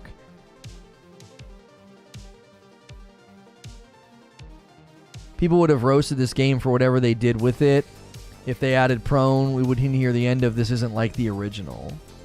Yeah, exactly. Hey, Seuss, I talked about that a little bit ago. I said that the fact that people had to retreat in the debate earlier, and they're like, well, it's still not a remake because it's the same story and characters. And I was like, you just admitted they literally remade everything except for the story, which the story has to stay intact for it to be a remake. If you completely change the story and the characters, that wouldn't be a remake, that would be a reboot.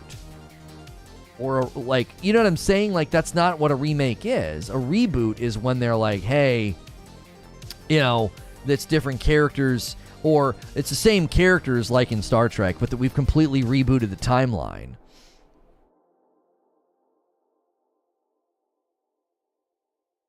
You have to take into account all of Sony's actions, not just one game. Well, elaborate. What do you mean, Tom?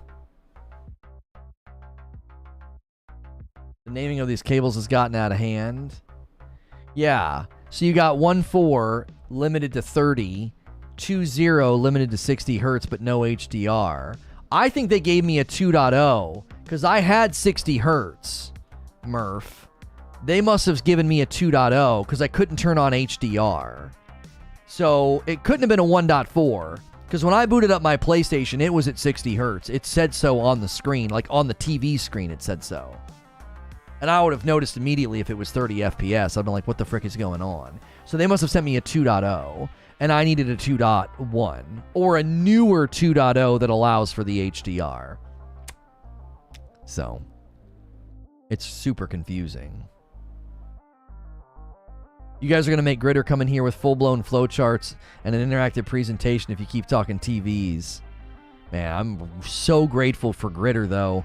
You guys literally bought me a dadgum NASA rocket ship disguised as a TV. Probably TV setting, not the cable. No, incorrect, Tommy. That's not correct. I swapped the cable, and suddenly I had all these features that I could use. I mean, you might not have been here. I used the cable that the TV came with, and there were settings on the television. In the television's menu, there were settings that were grayed out. I swapped the cable, and suddenly I could change those settings. So it was kind of both, right? It was settings, but I literally couldn't change the settings until I swapped the cable. What kind of TV is it? High sense? Literally, it's like the word sense. Like if you've got good sense, like good business sense. H-I. High sense. Great TV, great price at Costco, but they clearly give you a 2.0 cable that isn't capable of HDR. Yeah, you guys are spelling it in chat. Yeah. I think it's a good television. I don't have any gripes. It performs great, looks great, but you got to swap out cables and fiddle with the settings. The other thing I did was I did HDR Vivid, and it made an enormous difference. HDR Vivid looks fantastic. HDR Warm looked like garbage. Maybe I need to buy a new cable for my TV and computer.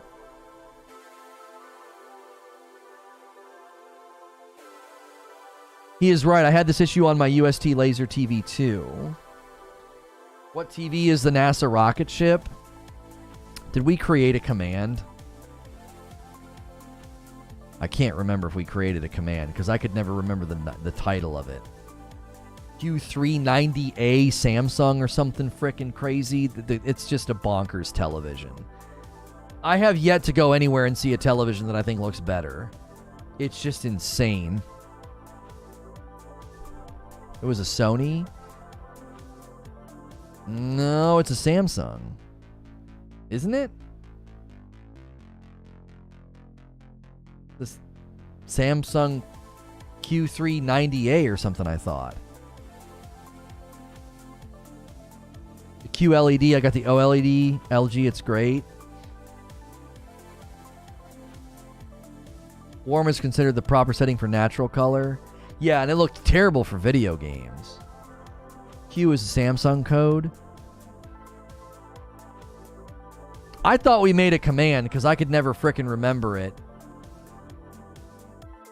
No. Your spaceship is a Samsung. Yeah, it was a Samsung. Yeah. So many memes were birthed the day you got the TV. Yes. Yes. Sony Santa Monica opened up a Discord server. What for? What are they discussing?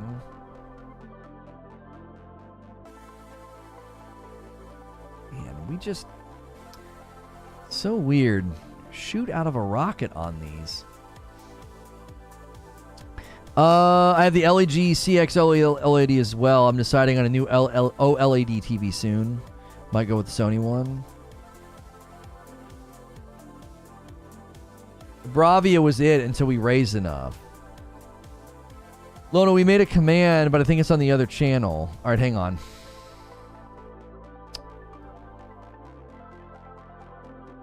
Are you sure it was on the other command? Oh, yeah, here we go.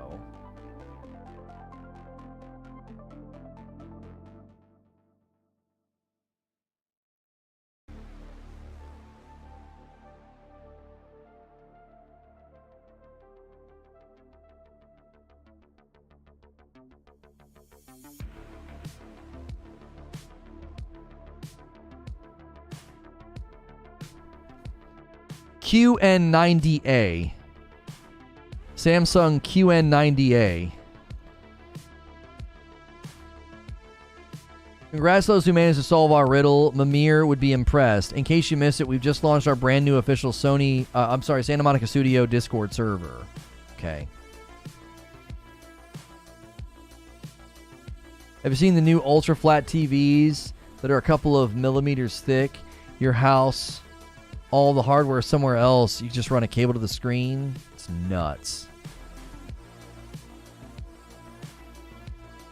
Just absolutely bonkers.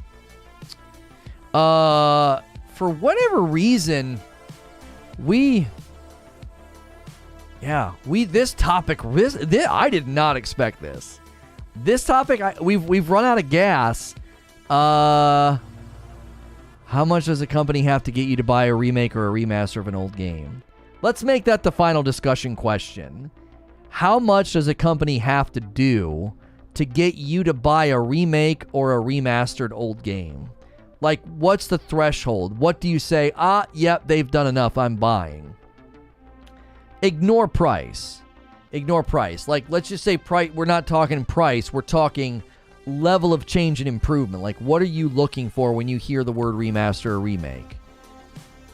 There's got to be a tipping point where you're like, yes, I'm buying this now, right?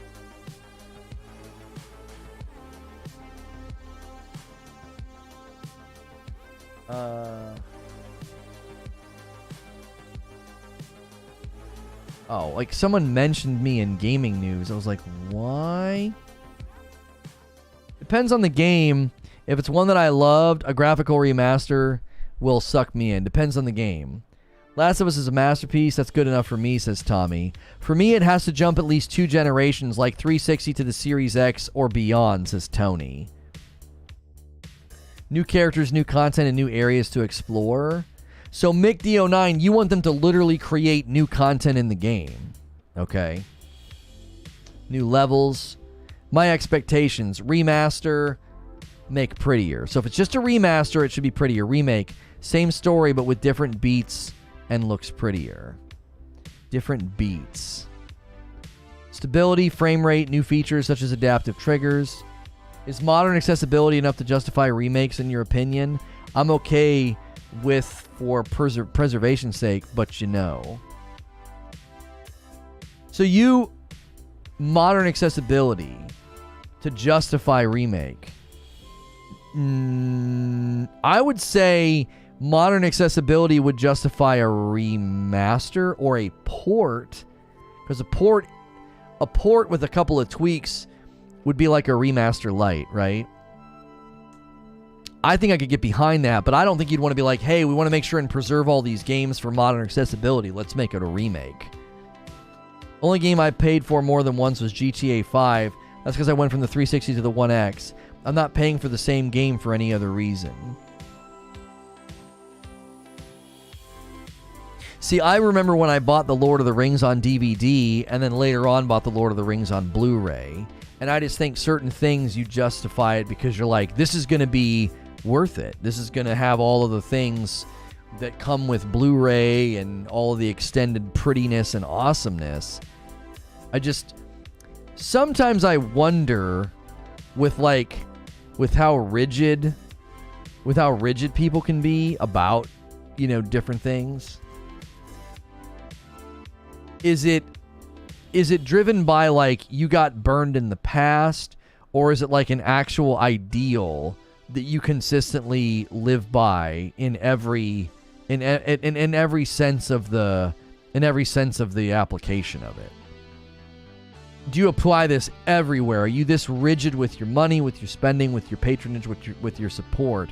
Or is it just a video game thing? Did you get burned once?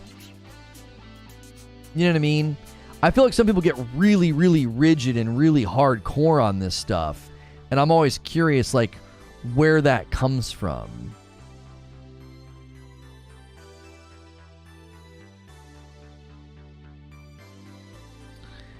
These Beat Saber people are going crazy. Introducing the Meat Saber. I've seen this before. Right. Yeah, I've seen this before. It's the in a box sketch from SNL.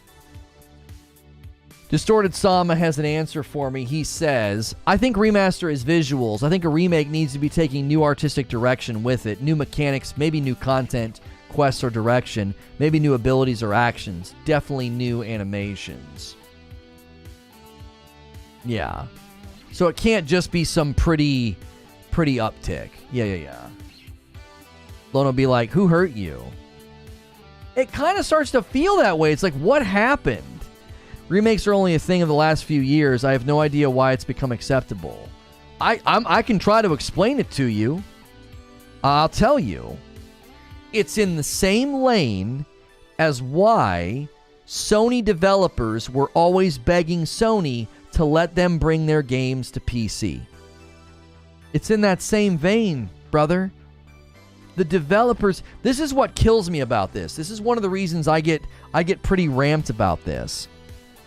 For all the talk about games are just products now, and games are just cash grabs, there's no passion anymore.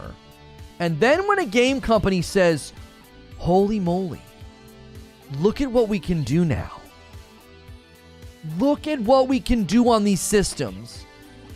Let's remake this project, dude. This thing could really benefit. Oh my gosh. It's driven by passion, and we smack them right on the face. Wham! How dare you? How dare you try to make money on this? What? But do something different? But why, though? Imagine that you are creating something that you're really passionate about it and you love it. And let's go back to the universal remote thing. Let's say you're just super passionate about this universal remote and you've designed it.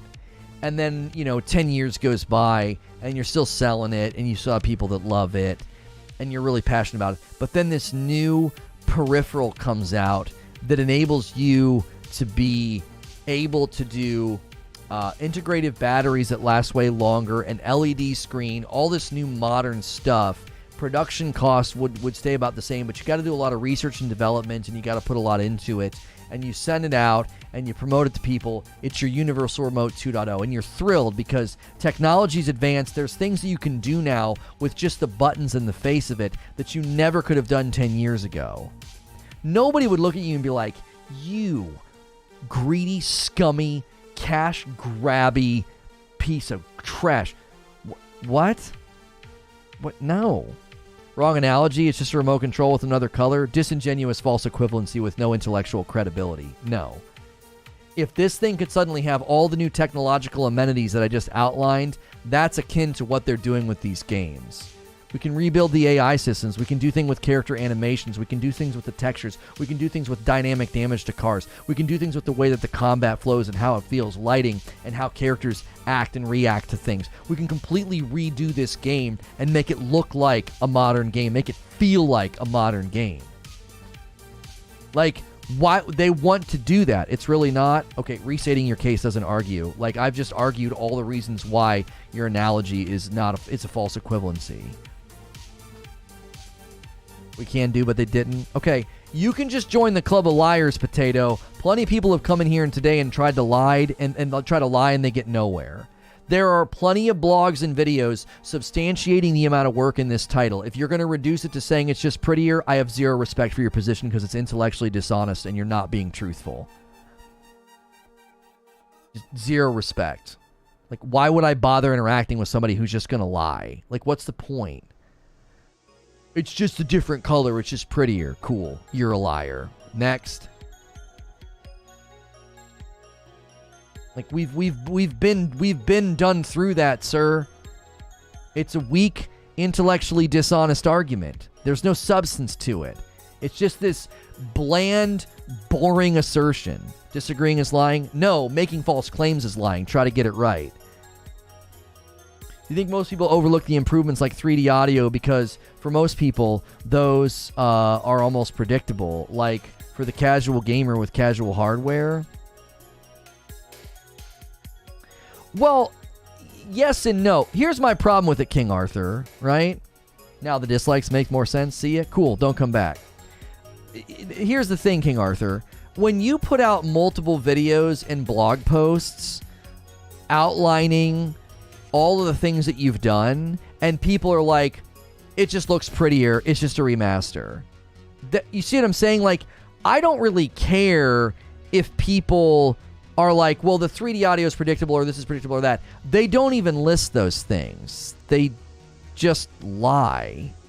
Do you know what I mean? It's like the developers come out and painfully list everything they've done in detail, and people just ignore all that. And they're like, same game, looks prettier, just a remaster. It's just dishonest.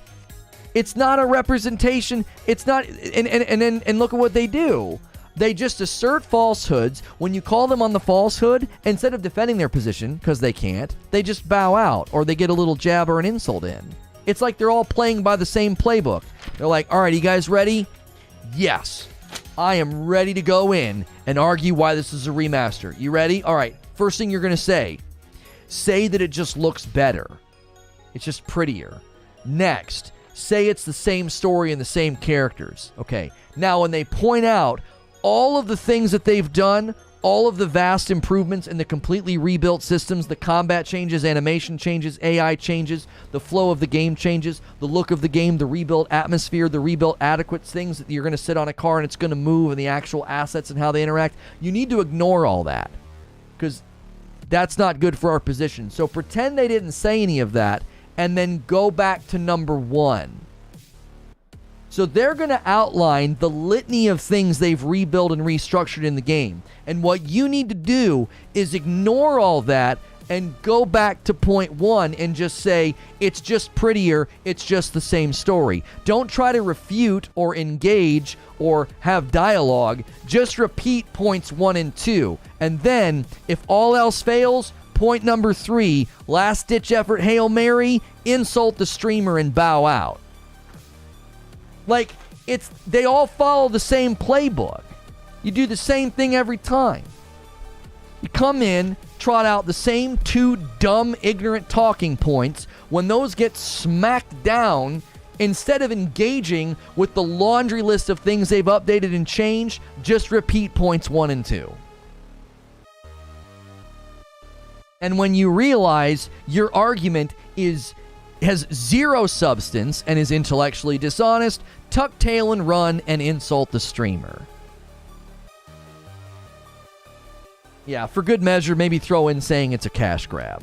Which, funny enough, I actually agree that the price point's too high. The price point's too high. Potato's not a troll. He's actually here on a regular basis. But, you know, the right subject matter will expose people's, you know, inability to be credible or honest about things. Everybody's got a bias. Everybody's got a bias. And I think if you press the right subject and you press the right topic, that monster comes out. And for whatever reason, this frickin' title turns people into liars. It's a valid strategy to wear down your opponent. Just repeat until they quit, and then you win. Well, I've noticed that. Yeah. I've noticed that, Zubair. They'll repeat a point I've already refuted, and if I don't refute it a second time, they feel like they got a jab in. It's like, well, I had to say it again 20 minutes later, but this time it got all the way through chat, and Lono didn't address it. It's like, well, I'm not going to keep doing that. You got to come up with something new. The price point may be high, says Eugene, but I'll buy because that's the price of early adoption. Right. If you think it's too high, wait for a sale. I think it's too high, but I'm going to buy it because I'm a content creator that needs to be able to be in there day one. You know? I got to be in there day one. Like, that's just the nature of things. Like, you can't, you know, can't sit on the sidelines when something that big drops. And I'll be honest, I really want to play it. You know what I mean?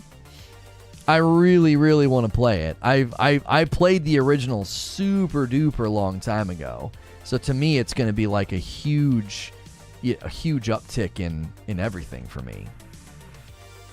Have you thought that maybe it's not dishonesty, maybe it's just not knowing and just regurgitating what has been said without having done research? But that, in its heart of hearts, is dishonest. There are multiple blogs and there are multiple videos. So to be like, well, maybe they haven't really done any research and they're just regurgitating what they've heard. Okay, so it's dishonest to keep doing the same thing then. If I sit here and list the 7 things they did, the significant rebuilds they've done, and you're like, and you don't take that information and modify your position, I don't know what else to call that. That's just dishonest. There's nothing there. There's no substance of the position. It's just a bumper sticker. You know, it's just a remaster. Substantiate your position. It just looks prettier. Same story. Okay, what about all these things? Well, it's just a remaster. What happened? Are you stuck in a loop? Yo, do you need to be reprogrammed? What's the matter with you? What happened? You don't have a comeback? Ignorance is inherently dishonest. Willful ignorance is. Willful ignorance is inherently dishonest. If I walk into a room and there's a sign that says that there's no shoes allowed, and the sign is obscured by someone's jacket, I'm not being dishonest when I walk in and someone says, "Why do you have your shoes on?" I'm like, I don't know. I didn't know that was a problem. There's nothing wrong with that. Oh, the sign was covered. No, I'm sorry. Boom, take my shoes off. Now, if someone said, "Oh, there's a sign out there that says no shoes allowed," and I go out and I see the sign and I'm like, "Yeah, well, I don't really see the sign. There's a jacket in the way." Okay, but we moved the jacket out of the way and you can see it now. Yeah, but you know, it's all subjective and I don't really think there's a sign there. Well, now I'm being willfully ignorant and dishonest. I'm ignoring the new information. So I don't think ignorance is automatically inherently dishonest, but there is a substantive amount of information to inform your position to say, I think it's overpriced, I don't want it. But to continue to trot out, it's just a remaster because it's just prettier and has the same people in it, and this mountain of information over here you're just ignoring, that's a dishonest person. And listen, I did my best today to not get really activated and really triggered. But I have a special amount of intolerance for dishonest people. Like some people have an intolerance for certain types of food. It upsets their tum-tum. Well, I get really fiery because I have a very strong intolerance for dishonest people. in the face of evidence, new evidence, crystal clear evidence, people who just continue to be dishonest and ignore said things, yeah, I don't really have a whole lot of tolerance for you. And there are specific and very personal reasons for that. So I did my best today to not get activated and all triggered and just say, look, man, what more do you have to say?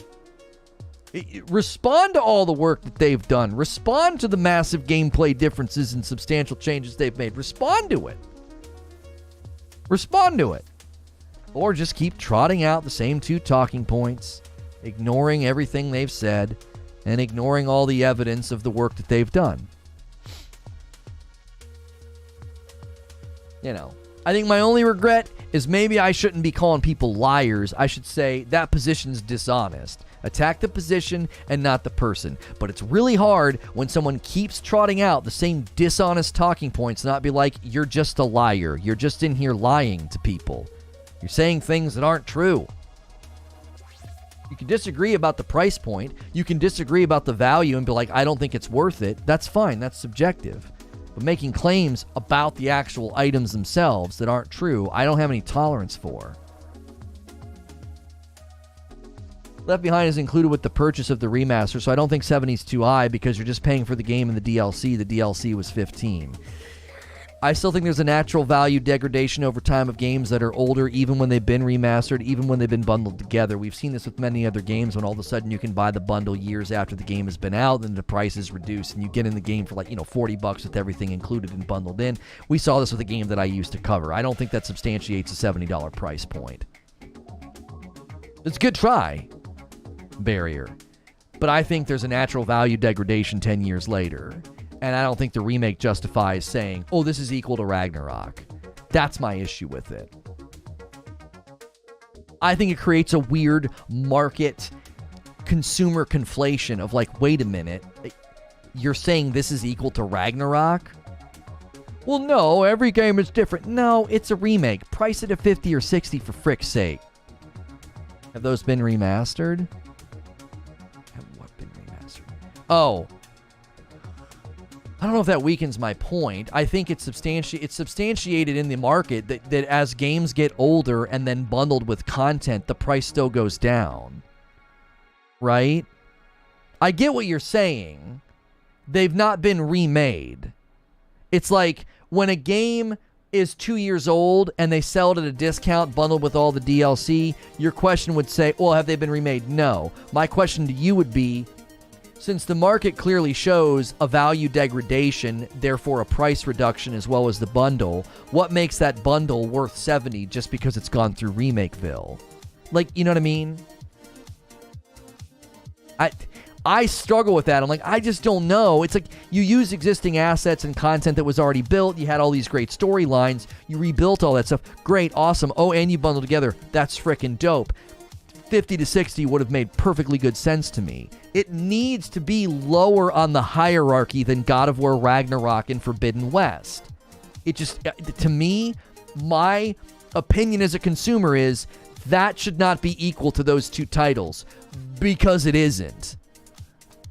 It's older, it's not new, it's a remake. You can't tell me this thing is equal to Forbidden West and Ragnarok.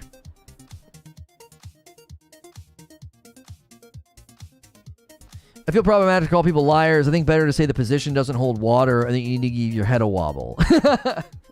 Give your head a wobble. I like that. The game's value is degraded over time, but new value has been added to the game through new mechanics, AI, rework, graphical fidelity.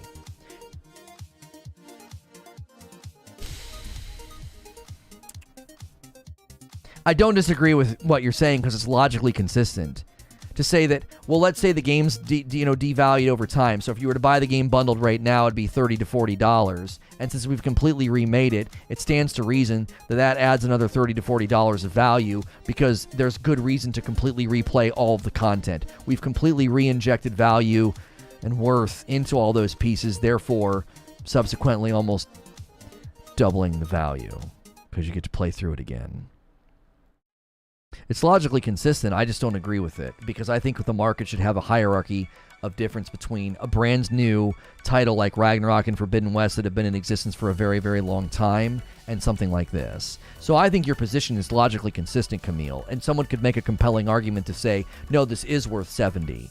I think from a consumer's perspective, looking at the market, it doesn't make any sense.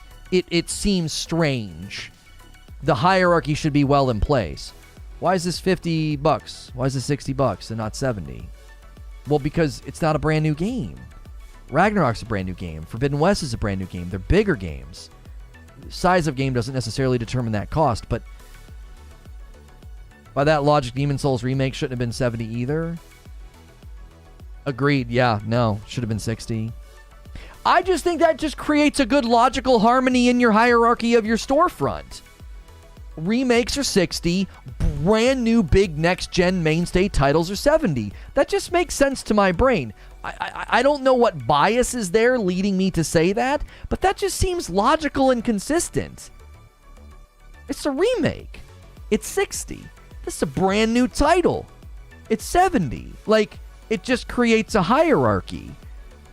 There's no hierarchy if, like, a Demon's Souls remake is equal to Forbidden West and Ragnarok. That just is weird to me.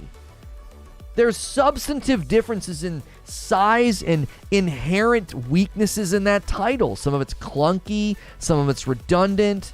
It doesn't have all that polish and spit shine of quality of life that Elden Ring got. You know what I mean? Like, I don't know. How many people are buying it a second time? That's another factor in the equation, is it not? How many people are having to buy the game a second time? Like, that's another reason to say, yeah, this shouldn't be 70, 50, or 60. Maybe 60 if it's bundled with DLC. Maybe 50 if it's a game with no DLC. Like, Demon's Souls is 50 and the bundle is 60 with The Last of Us Remake. Like, here's the other argument that they're probably going to argue and push back and say.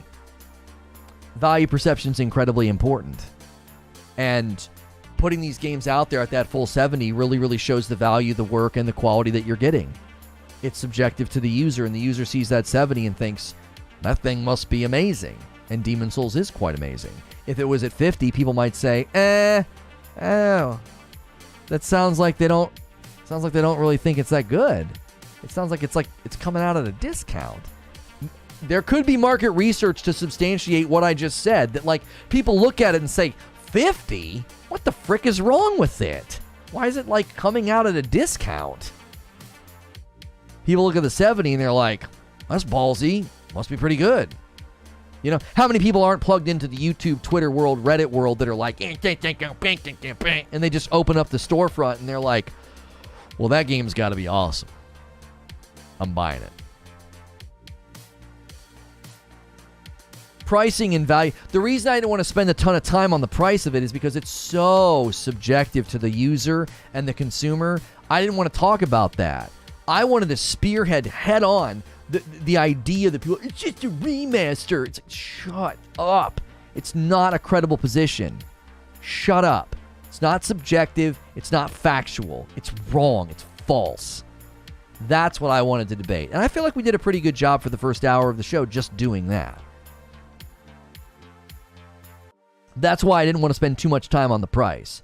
I conceded very early on that if you really press me, or if it becomes a part of the debate or the discussion, that I don't think the price is an appropriate, it's not in alignment with the rest of the market. But again, I am happy to be proven wrong by market research. And they're like, well, all signs pointed to those pricing structures making customers devalue the product before even ever touching it. $50? What the frick's the matter with that? Is that just some throwaway thing they did? Why is it so low in price?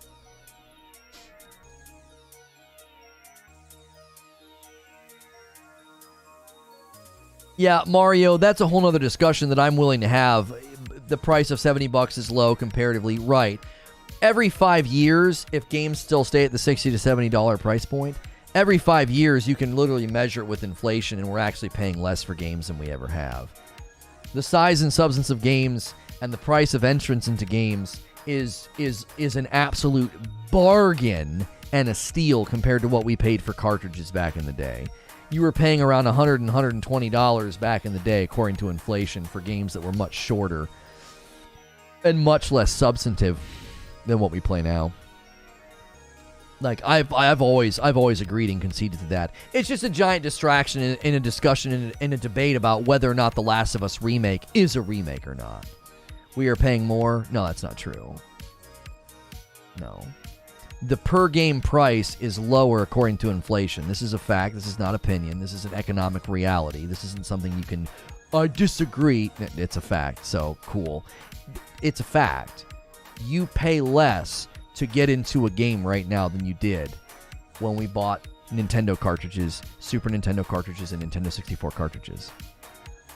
And the size and the scope of the games is astronomically different. Like, if you compare the Ocarina of Time and the Breath of the Wild, it's a freaking joke that the Breath of the Wild costs $60, and according to inflation, Ocarina of Time was basically a $100 to $120 game. And it's smaller than Breath of the Wild. Maybe not 64.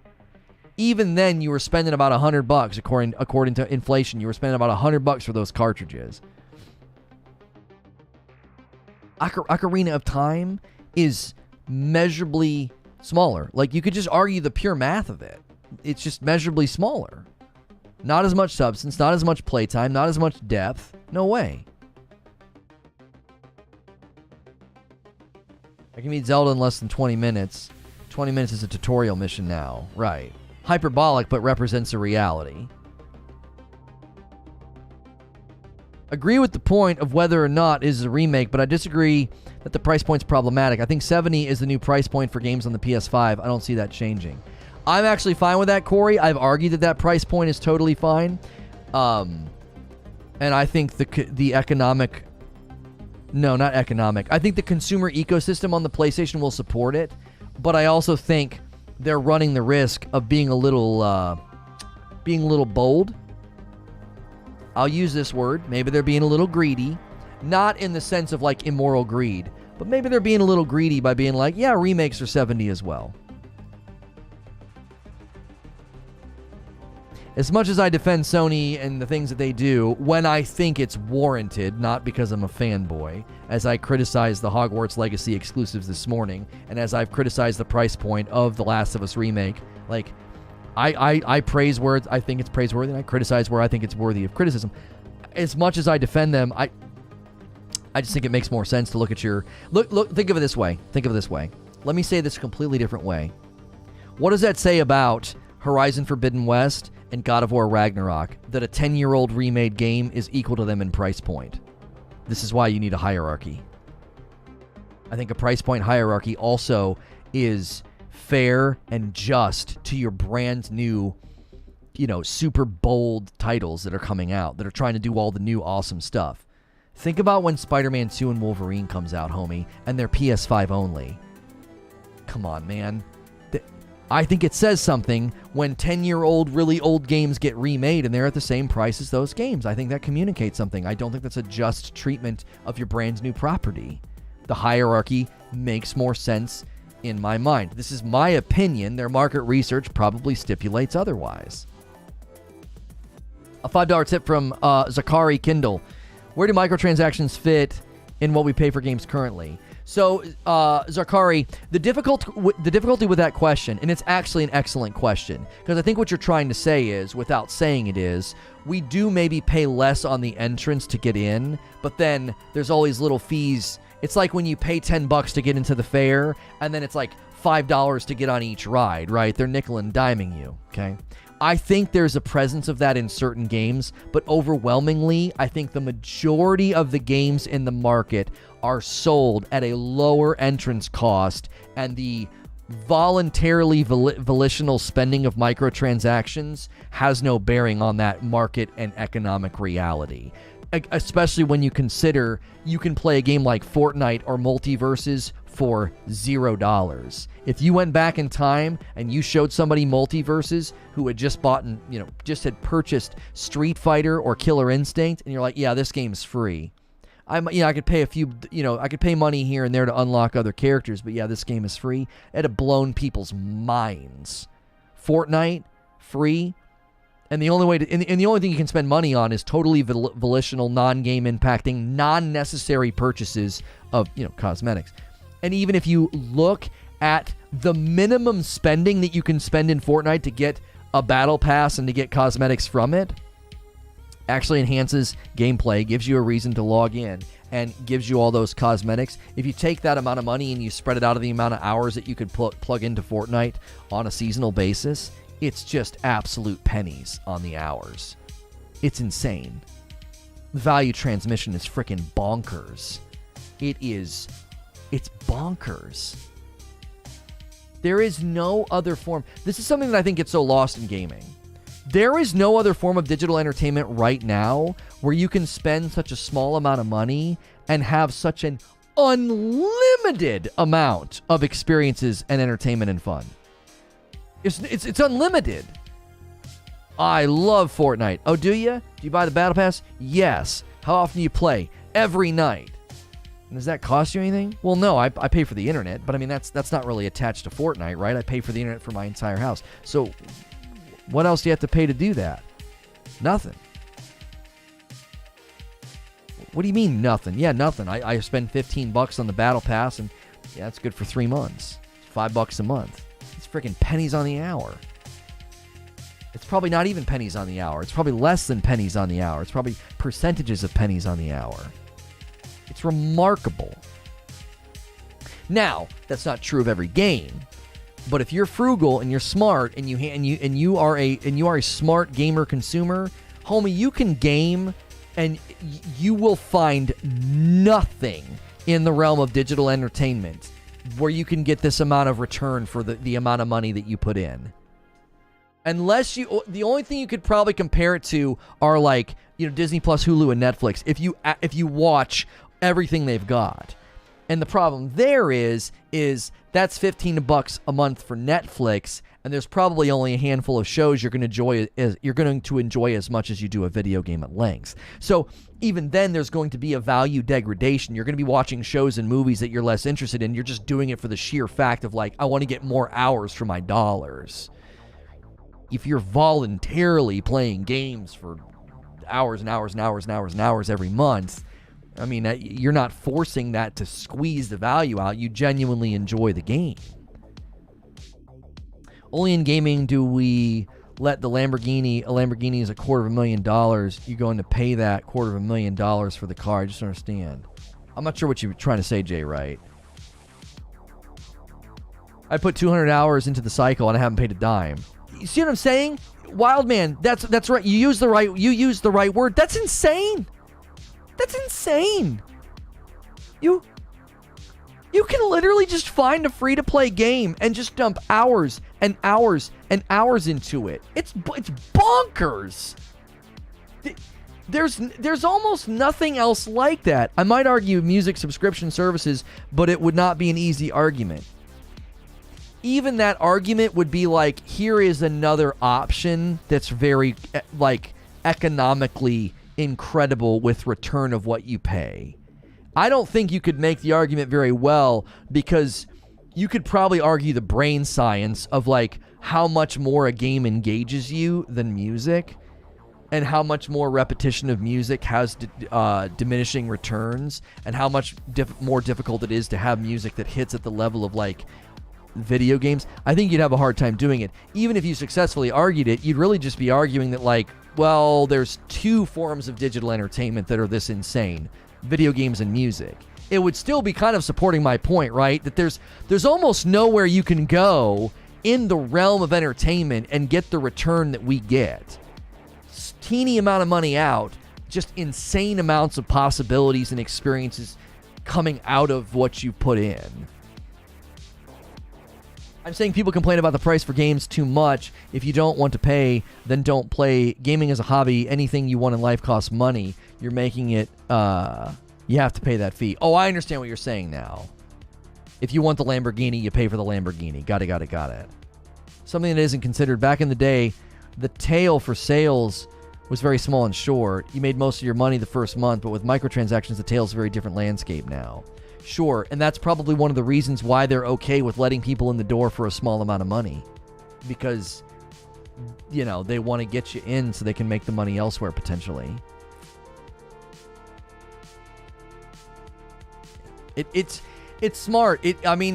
I think they've done an excellent job with most gaming monetization. I think most gaming monetization's been pretty smart. You're going to have outliers and really bad offenders. That's probably true. We could probably study the markets of the world and find that to be relatively true.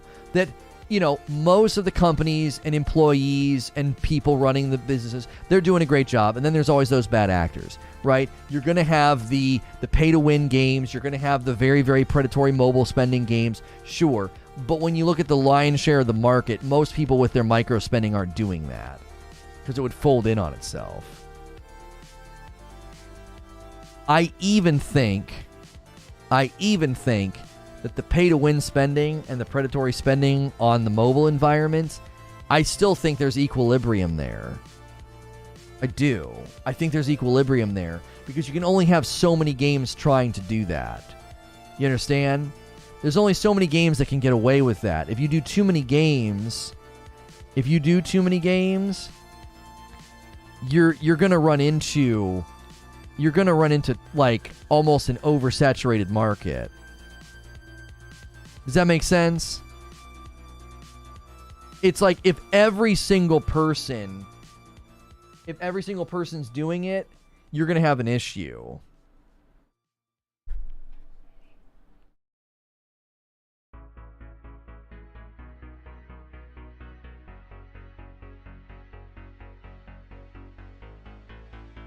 How many gamers can actually put serious without paying a cent when we know publishers put a lot of money into research about spending habits and playing time? I'm trying to listen to something. Hang on. It just depends on the game, though, right? Like, I can 100% play certain games and never spend a dime. I can 100% play certain games and just never spend a dime. It's just all cosmetics. Like, I don't need to. Even the battle pass is just, it's insane. It's so cheap. The pay-to-win whale games need a funnel of free-to-play to get kicked around. That number must drop over time. Right, like back to my point about that. I just feel like that market will bust. I've not thought much about this, but my off-the-cuff prediction is that the mobile gaming market of pay-to-win, I just feel like that market will bust eventually because there's only so many games that can get away with it. The lion's share of the games that try to flourish in that market, they'll have to do something else to successfully monetize. They will.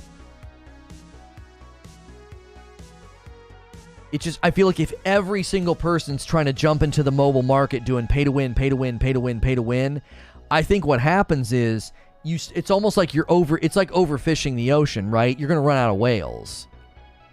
Like, all those games over there, they got the whales, and we're not. We have to come up with something more creative. We can't live off the whales.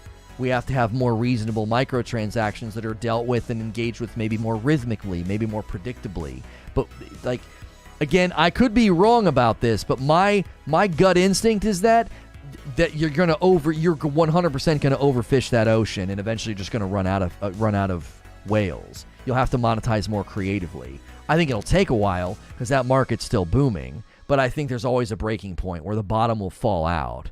It's the gold rush right now, but the market doesn't have longevity. Agreed 100%. Yeah. I think you can even see it in how many games are so disproportionately at the top of mobile spending compared to the rest. Mobile pay-to-win waifu games make more money than the top games by huge margins. Even the mobile pay-to-win, even waifu games will have their day in the sun, and then that day will come to an end. Because there'll be a generational shift. Kids that are like 9 years old right now, they might not grow up and think that's cool. They might think that that's weird or gross or creepy. Whatever negative word you want to assign to it. I'm not saying that it's creepy and gross and weird, right? But they might think that. The next generation might stiff-arm it and reject it and say, that is not something that I enjoy. And then your market you'll go through that generational rotation where the older gen will age out, spend less, engage less, and then the younger generation won't adopt the habit. They'll be like, yeah, this waifu thing is a little, this seems a little, I don't know. Seems a little outdated. We're not down with that. Now, I could be wrong. The next generation could embrace it. I do think eventually there's a generation that will reject the waifu culture. They'll reject it. Waifu's main demographic is 30-year-olds. If you're telling me I'm wrong, I'm saying that eventually that generation will age out. You're not saying anything that's at odds with what I'm saying. I'm saying the younger generation may not adopt into that like waifu game culture. They might think this is just kind of weird. My daughter is all about Sim and Animal Crossing.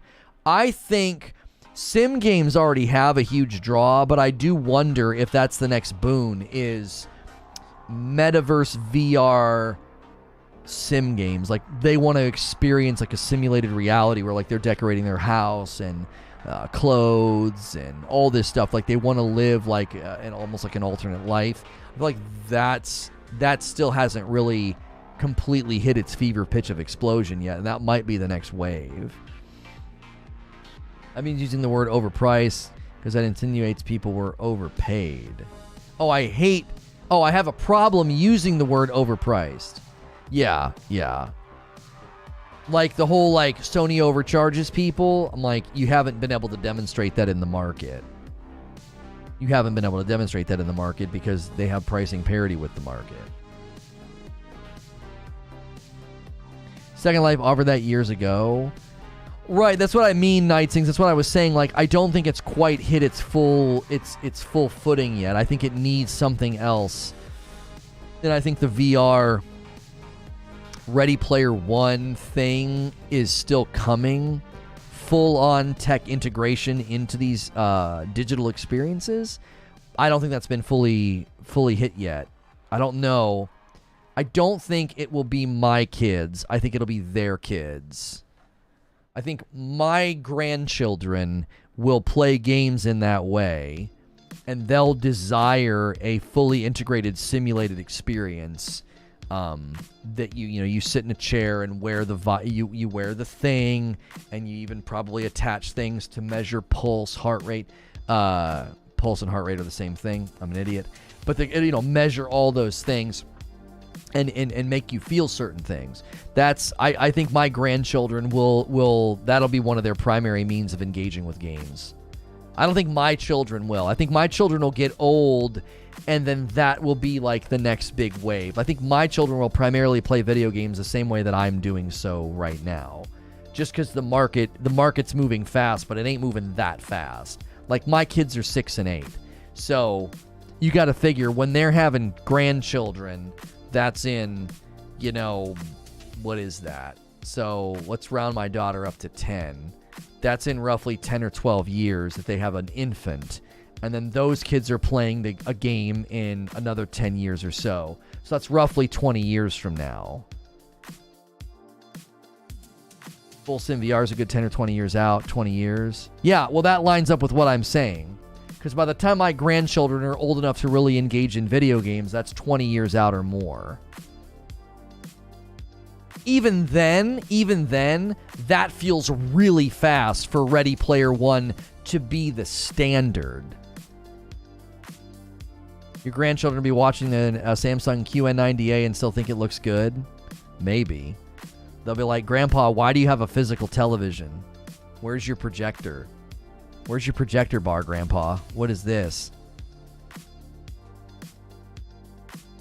You meant you have grandkids. You said when they have grandkids. Oh, I may have misspoke. My grandkids will likely be playing some Ready Player One level stuff.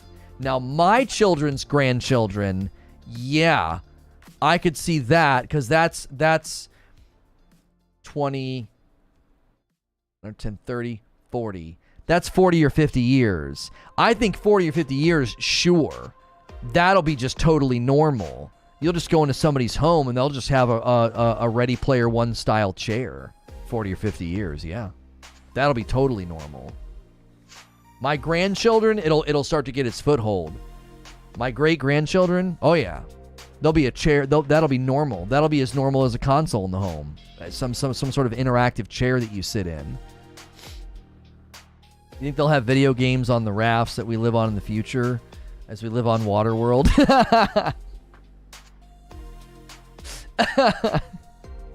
That's so freaking dumb. That's good. That was good. Brain chip implanted at birth. I don't know about that. Obviously we need to be a little bit careful here.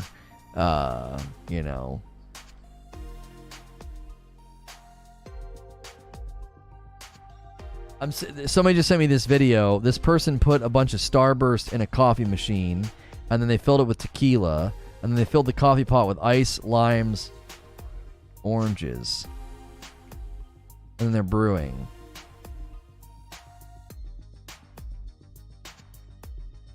Yeah, I don't see how this would work. Oh, because the heat's going to melt the candy. The hot water is going to melt the candy. She put the candy in the filtered pot of the coffee pot. And now she's putting jalapenos in the toaster. I feel like this is just for shock value. What the frick are you doing, lady? I love this guy. Chef Reactions is like one of the best. He's one of the best short form guys.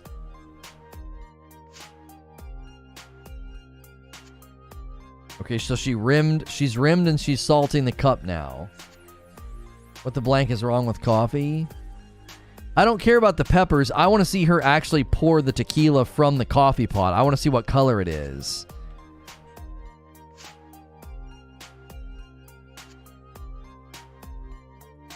He said 1 out of 10, I would try it. A crime against humanity?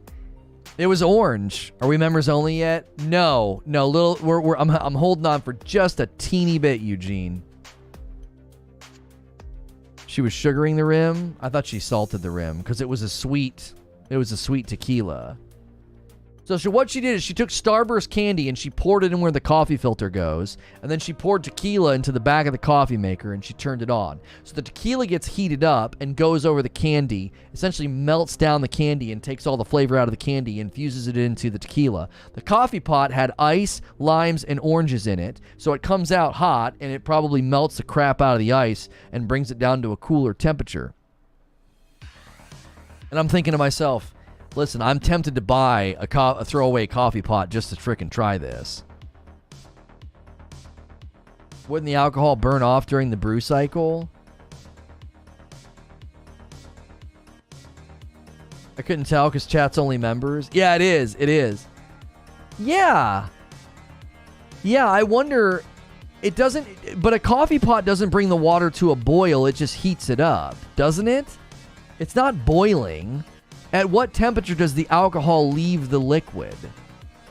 Right? That would be the question. You take tequila and you heat it up. At what temperature does the alcohol go away? It doesn't burn off. You've got to boil it, don't you? It boils in small volumes. The alcohol should recondense as the water does. Get your alcoholism and diabetes in one handy drink. Yeah. I gotta be honest with you, man. Tequila and like sugary, like alcoholic drinks, they always upset my stomach. Was it a filter coffee machine? Yeah, it was just a standard like 4-cup coffee machine. Yeah. Like 4 to 6 cup coffee machine. Yeah.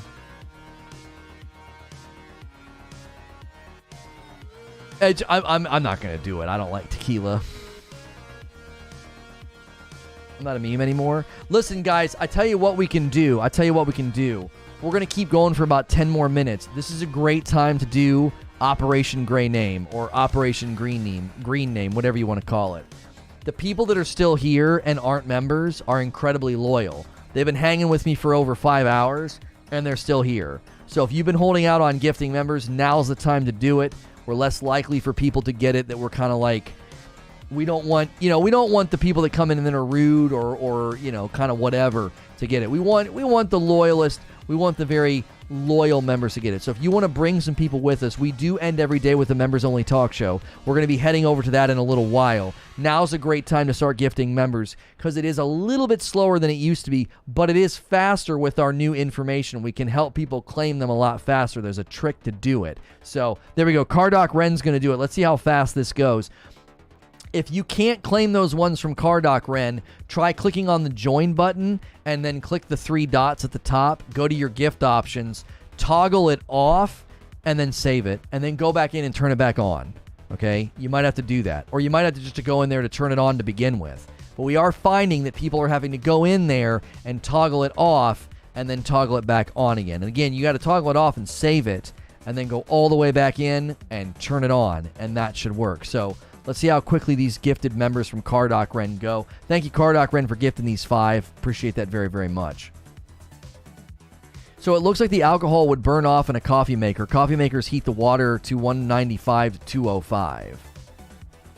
So it would actually get rid of the alcoholic content, potentially. Yo, Zep's going to do some. 5 more gifted memberships. So there's 10 right now that we want to see claimed. If you're a gray name, there we go. Here we go. This is actually how it's supposed to work. Nice and fast. All 5 gone. Just like that. I love that. I missed that. Ambitious Ace, Island Young, Alejandro, and Just a Dude, and Sevzinsk, or just Sev. You guys just got gifted a membership. So when we transition in a moment to the members only talk show, you get to come with us. We like to do this. We're almost taking you hostage in a loving way. You're now a member. You can come with us to the end of the day. This is something we like to do at the end of the day. It's a great reason to stick around and be super loyal. I don't promote it during the day because I don't want people to stay just for this. I only talk about it near the end of the stream as like a, hey, you might get rewarded for being super loyal and hanging out all this time. There's an expansion zone that should allow the alcohol vapor to condense. The heated vapor isn't just open atmosphere. Oh, so like you're saying it would all end up where the candy is and come back in to the liquid, as in a sense. Yo, Jason just grabbed one from Zep. There's 4 left. We want to see these claimed right away. Yo, Zakari with a $5 tip says, great show, cheers. Hey, appreciate you, man. Thank you for the tip. Thank you for the good question earlier. Thank you so much for saying that. Can you claim get to measurement for mobile or tablet? You might not be able to. You might have to go to the browser. You might have to do the browser on your mobile. The mobile app sometimes doesn't let you. It sometimes does not let you. SimCity and Sims VR for augmented will be a thing someday. Oh, for sure. For sure, for sure. Yep. Sim games are going to be one of the places where a lot of the VR stuff gets its footing because sim games are already massively popular. Right? Again, if you guys are wanting to claim these memberships, you might have to click the join button, or you can click that $sign at the bottom of chat and click memberships, and then a big menu pops up. Click the 3 dots up at the top and go to gifting options and make sure it's on. If it's already on, toggle it off and back all the way out, and then go back in and turn it on again. There we go. Windy Colon. Now that's a freaking name right there. Zubair. This name deserves some props. That is spectacular. When the vapor gets to the place above the grounds, the area opens up from a tiny pipe to a big space. That expansion cools the vapor. It's how the steam turns back to water. Huh. Yep, we got 3 more, and they're going right now. Mr. Knight Sings, and Po Buddies Nerfict, and Barith Speedster. All of them have been claimed.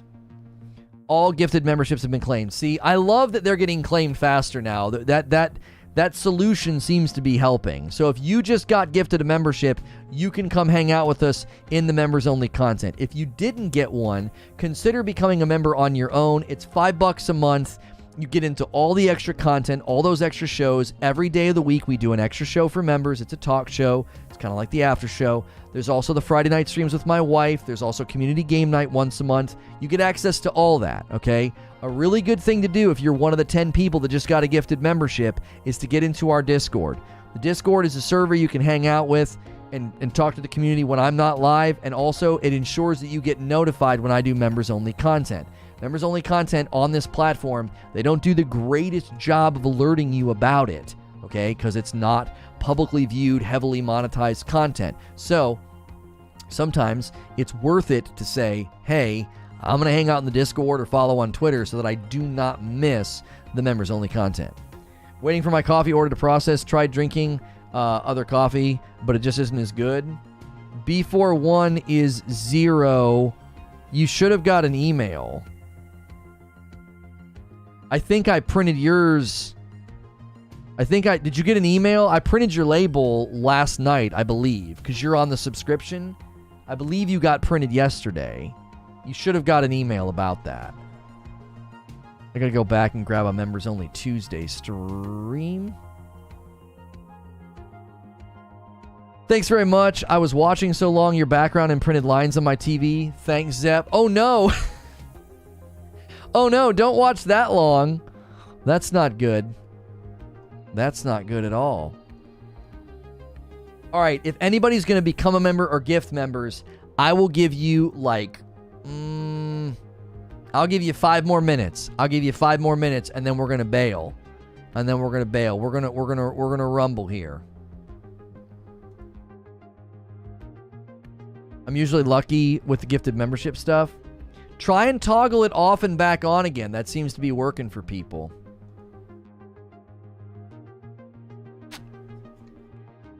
Tell you what, I'm going to give you the 4 minutes, and in the 4 minutes, I got an email for the renewal, but I don't see any tracking. Hang on. Because I got it, and I want to see if your name... Hang on.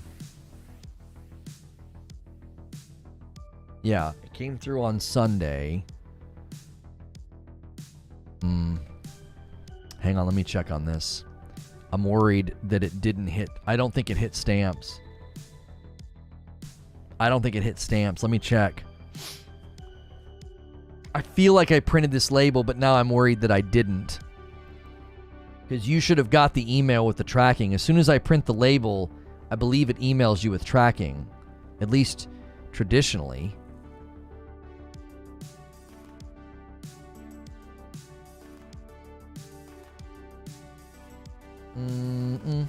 Sorry, okay, I'm back. Another Ginger stream. What's the topic now?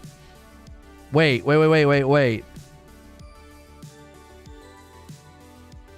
Oh, I have you in here. I didn't print it. I don't know. Why did I not print this? Why did I not print this? Was it not in here? I've got it. I will print it. I will print it very shortly. I'm going to take a quick break, refill my water, and grab my lunch before we go to members. So if anybody wants to gift memberships or become a member, you have that time period. If not, just hang tight. We'll go over to members only in just a moment.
Okay. Wait, did somebody give 5 more? No, okay. They're just still hanging out up there. Okay. Let me set up the redirect. And then let's get out of here. We had a good day. We had good discussions, great conversations.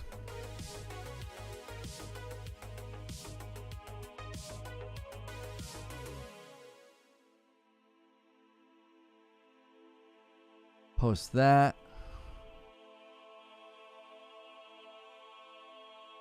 When you pay for members, or you pay full price for each. Yeah. So if you give 5, you spend $25. 5 for each person. Yep. Yes, sir.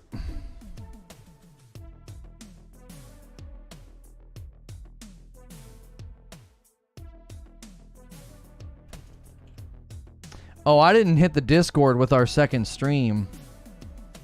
Yeah, I didn't hit the Discord with our Last of Us stream.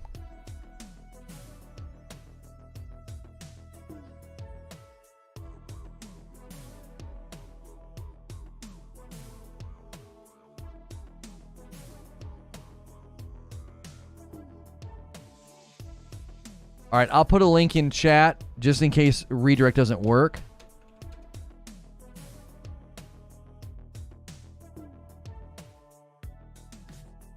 Hey, if you clicked on this video, you're a member. Maybe you weren't here live. A really good way to ensure you're here live for the member streams, we end every day with a members-only talk show, is to be in the Discord. I say this at the beginning of almost every VOD. You might be getting tired of it, but the links are in the description of every video, and you'll get a ping in Discord every time we go live. Twitter's also a great way. Not a lot of you use Twitter anymore, understandably. Not the greatest platform, but a great way to get pinged when we go live.